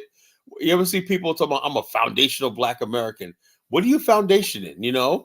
America, being a second-class citizen in America, I'm not trying to take anything away from. But if that's what they want to do, I have no issue with that. But as long as it doesn't lead to xenophobia. Yeah, but the thing is, why are you trying to exclude other Black people out of it? Well, the thing is, that's they okay. got a reason to exclude other Black people out of it. Listen, every group, listen. Y'all got to stop making it seem like the whole FBA thing and the ADOS thing is just straight up 100% xenophobic. Yeah, I have some Tariq Nasheed hang out with Nigerians, hang out with the Caribbeans. Y'all make it seem like he out there just advocating killing them people. If you got some evidence to the contrary, I like to see it, man. But that's exactly. Know what? Because he built his whole platform. Colin, if you don't mind, have a show tomorrow, and I'll disprove everything that y'all just said up here. Okay, all right. This is nonsense. But I mean, this is nonsense. Well, let's do that. I have no issue. Yeah, do that. Of uplifting all kind of Black people, but this delineation stuff is crazy. All they're gonna do is divide. Well, the thing is, it's okay. It doesn't divide. It doesn't divide. There's nothing wrong with a Nigerian being proud that he's a Nigerian, and a Kenyan being proud he's a Kenyan, and a Black American being proud about being a Black American. It is divided. And the proof is, you can just look on these YouTube streets and see it every day. These motherfuckers sound like white supremacists, man. Bruh, y'all look for that shit. No, it's obvious, man. No. Y'all can look for positivity things. He pokes Africans every day. He pokes them. He's got all kind of memes and stuff. And so you see what it does. This is what it does. It's okay. Like, I believe I'm a Gullah Geechee person, right? Okay, I'm a Gullah Geechee person from South Carolina. I heard a lady on the show saying she wanted to double delineate and triple delineate. I was like, what the fuck? She don't want to be Black anymore. She don't want to be Black anymore. But you know what it is, man. Like I said, I'm gonna say I play my part in it by allowing other people to get me out of character, right?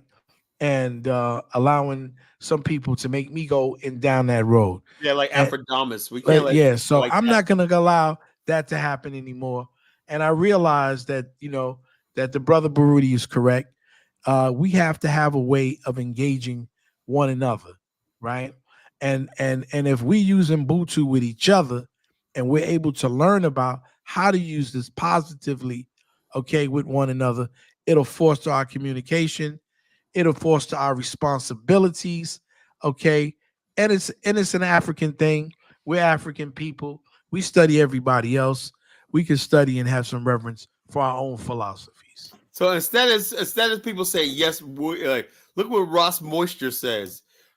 You're a weak old man dollar bill. So no, but he wants there to be thing. So look, it's like we gotta ignore people like this. That's okay. Good of all of us. Whatnot. Listen, like this, Ross can think. Frenchie wants to talk. Frenchie wants to talk. Let Frenchie speak. Go ahead, Frenchie. Okay. Hello. I wanted to ask Dollar Bill a question because he kept addressing me earlier and I couldn't hear what he was trying to say. So I'd just like to know what you were actually trying to say to me. Well, I had been saying some things for a while, and I was I know you were angry with me and didn't want to appear. I felt that way. That was my perception because of some things that I said on some panels before. And I was addressing probably some of the things you said in the chat.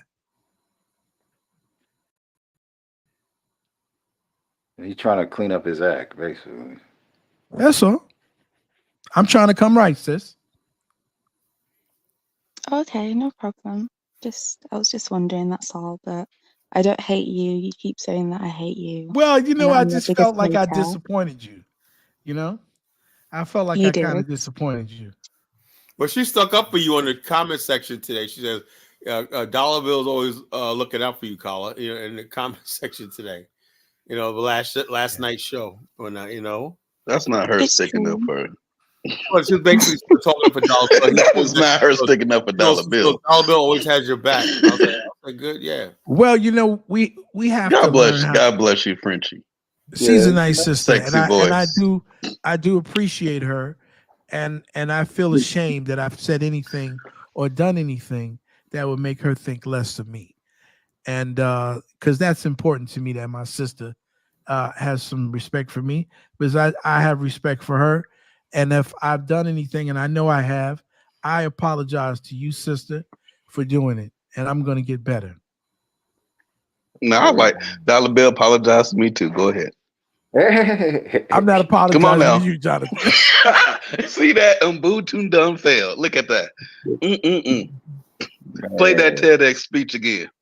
Now, it's all right. So Dollar Bill can apologize to me too. You know what it is? We get in our ego, like the older brother that was speaking earlier. A lot of us men, we get into our ego, right? And we allow our ego to take over. And so, like Ross Morris, he's angry because he says that I'm weak. I don't believe that I'm weak. If he feels that way, then you make me strong, Ra. Since you feel that I'm somehow lacking, you make me strong. You help your brother out. These guys are fighting. Hold up. Ross Morris is hell-bent on fighting this diaspora war that friggin' is got out of hand. Is stupid. I've given up. I tried to do all that. I tried to fight. It's childish. I'm not going through that because I don't hate black people. I don't hate African people. Right. I don't think that I'm better than anyone. I'm not going through that stuff. I know they're not my enemies. I know people who in my real life love and respect me, and I love and I respect them. Does anybody know how this so-called diaspora war started? Well, I will say like this. This is my opinion, right? Dudes in New York. No. This is what I'm saying. This is what my opinion, right? I got Khalid Muhammad on my side. Dudes in New York. For the longest time, there's always been these black. Dollar Bill will tell you that they're basically I'll call it like this. Let me put it like this. There's this culture in Black America called the Alibaba. We call it the Alibaba culture, It started back with remember that story, Dollar Bill, about the prince among slaves? Yeah. Remember him? Yeah. He was a Fulani guy that was accidentally taken into slavery, but he spoke like 3 languages and he wrote Arabic and stuff like that. And the guy said, yeah, your father's a great businessman. Every day he met the guy in Mississippi. And the guy said, no, this guy's not some slave one night. He's a Moor. So they call it a Moor. That's when the whole Moor thing started coming out, right? And so therefore, the governor of Morocco heard about this guy's case, even though he was from what is now Senegal or Gambia, whatever like that. They said he's a Muslim, so the Moroccan government said he's a Moor. And so basically the United States, he got along with a free black society. And they said he got, his slave owner says, I'll release him on the condition he leaves the United States. So he boarded a boat to Liberia. But he died like a year after he went to Liberia of a yellow fever. But the point I'm trying to make was there was a lot of black people during that time period said, you know something? If I put a turban on top of my head, right, white people will see me different too, And this whole culture of basically trying to be Moors, trying to be this, is something to fool the white man that is something other than being a slave descendant American Negro, So therefore, a lot of black people in America, right, view being African as the worst thing you could possibly be in this new world. You know, that's why they say they're Native American. That's why they say they're Moors, they're Hebrews, they're anything else but an African. You know, and so therefore, now that was out in thing, but these guys have somehow transcended into the so-called conscious culture. You know, where a lot of these guys basically brought that same mentality to the conscious culture. That's why you have the Nuwapians and all these other goofy people and whatnot that basically hate being African, right? That's the whole thing. You go to a Nuwapi and tell you're African, they'll beat your ass, you know. So you saying we started this shit, basically? Yeah, well, so no, that's what I'm saying. So when Africans come over here, right? There's a lot of black people who just basically they want to distance themselves from being African and stuff like that, and then you got large numbers of African Americans who say I'm African American, right? Then you got those core people who say, well, I'm not African, I was already here, I'm Native American, and the African comes up and says, what's wrong with being African? I'm from Africa, right? And that's how it starts, you know. And then there's people like Tariq and all these people that double down on that anti-African message, and that's how it spreads. Well, I don't know how it began, but I know how it's gonna end. Guess how it's gonna end? How's it? Ubuntu. Yeah. Also, we have to get to the point where we have to shame people when people say a black person. That's the same ideology. Face talk about I'm a Native American. Well, I see one guy on TikTok, right? I feel like jumping through the TikTok and shaking him and saying, "Nigga, do you know that?" I don't mind. Let people be whoever they want to be. I'm like, all I'm going to say is that's why I say that we just have to deal with the principles. If we deal with the principles of Ubuntu, okay, then we can deal in the African philosophy. We don't have to be like everyone, and everyone doesn't have to be like us, but we can learn how to respect each other, right? Yeah, you can have the tribe, but not practice tribalism. Exactly. And we can learn how to respect one another. That's just basically the thing. We learned some things, how to respect one another, how to do business with each other, okay, and we can move forward. That's fine, right? Because there are other people they love this war. They love it, okay? White folks want us to continue so we can destroy each other and kill one another. It's perfect for them. Yeah, oh yeah, I love it. You ever notice that when you go on certain panels, you'll see a white supremacist sitting there chucking up with some Africans or whatever like that, talking about those black Americans. The Afro-Diamond show. They have no friggin' thing of seeing black people. Check this out. I came across an old episode of Howard Stern by accident, right? Uh-huh. I mean, you know how Howard Stern trying to say Donald Trump's racist and also like that, you know, but we forget about how you remember Dollar Bill, him back in the days, right? Yeah. That was the most racist show and everything. Like, it was funny though, but it was racist as hell, right? Anyway, I saw this one episode where he had some Jamaicans in the studio audience, right? And Howard Stern kept goading these guys, saying, you guys aren't like the blacks in America, right? You guys hate them, right? You guys think they're lazy, right? And the Jamaicans was like, well, you know, blah, blah, blah. Then finally one of them said, yeah, you're right. Yeah, they don't work as hard as us. So like that. Basically, they love seeing division among black people, you know? Of course. You know? I said to myself, man, I forgot all about that. That was back in the 90s, you know? He said, you know, so that's when they should be able to say whatever they want and get away with it. Now they got to watch what they say. You can't say that in this day and time, you know? Because so they just use us to kill each other. Yeah. Right. So we don't have to. All they got to do, they set the machine almost like artificial intelligence, right? So they set it up. We're doing it for them right now. There you go. We're doing it for them. Before they would have to give. Before, check this out. Because when I saw that first time, when I saw it back in the 90s, right? I was shocked that why would a Jamaican get up on this guy's show and talk about black? I thought we're all black, you know. But white people kept promoting it. You're different from them, the black American. You're different from them. He had this one Nigerian girl up there. I remember one time, and she was like, "Yo, you guys, you don't date black American guys, do you?" And she was like, "No, I know." Like, yeah, I know. You want a white guy, right? Yes. I'm like, what the hell? This is old thing. They you think Dollar Bill? This is why I disagree with you. You say African guys don't like their guys, their women dating. White guys don't like seeing black African American men with African women. They think everything is supposed to belong to them. You come to this country, you know, you're supposed to seek a white man, you know? Well, I'm not even going to go into that because I don't want to get more divisive. All I will say is that we just have to learn how to deal with each other in a different way, because how we deal with each other right now doesn't seem to be working, right? And so we have to change our perspective, because there's so many other positive things that we could be talking about that more people would actually come in. You know, it's like it kind of reminds me of a kid who's fat, right? And you see the kid and you say, you know, I want this kid to lose weight. But you say, oh, you're fat. You ain't never going to do nothing because you're fat, you're fat, you're fat. So it doesn't help the kid to be, you know, instead of taking the kid for the walk or showing the kid how he can make appropriate changes to his diet, less, you know, less fat, less salt, less sugar, right? And do these little things to increase and drink more water and stop drinking soda, right? Then you're kind of like helping the kid. But some people have the behavior, if I criticize you and call you fat, somehow I'm going to shame you, and that's going to make you become skinny. No, it's not. It's not. So I can get up there and I can say, well, you know, people don't do this and people don't do that. Sometimes that destroys a person. Exactly. So if I turn around and point out certain differences, right? People are just going to get into their ego. They're going to get upset about it. And so what I'm really trying to do and what I really want to do will never get accomplished, right?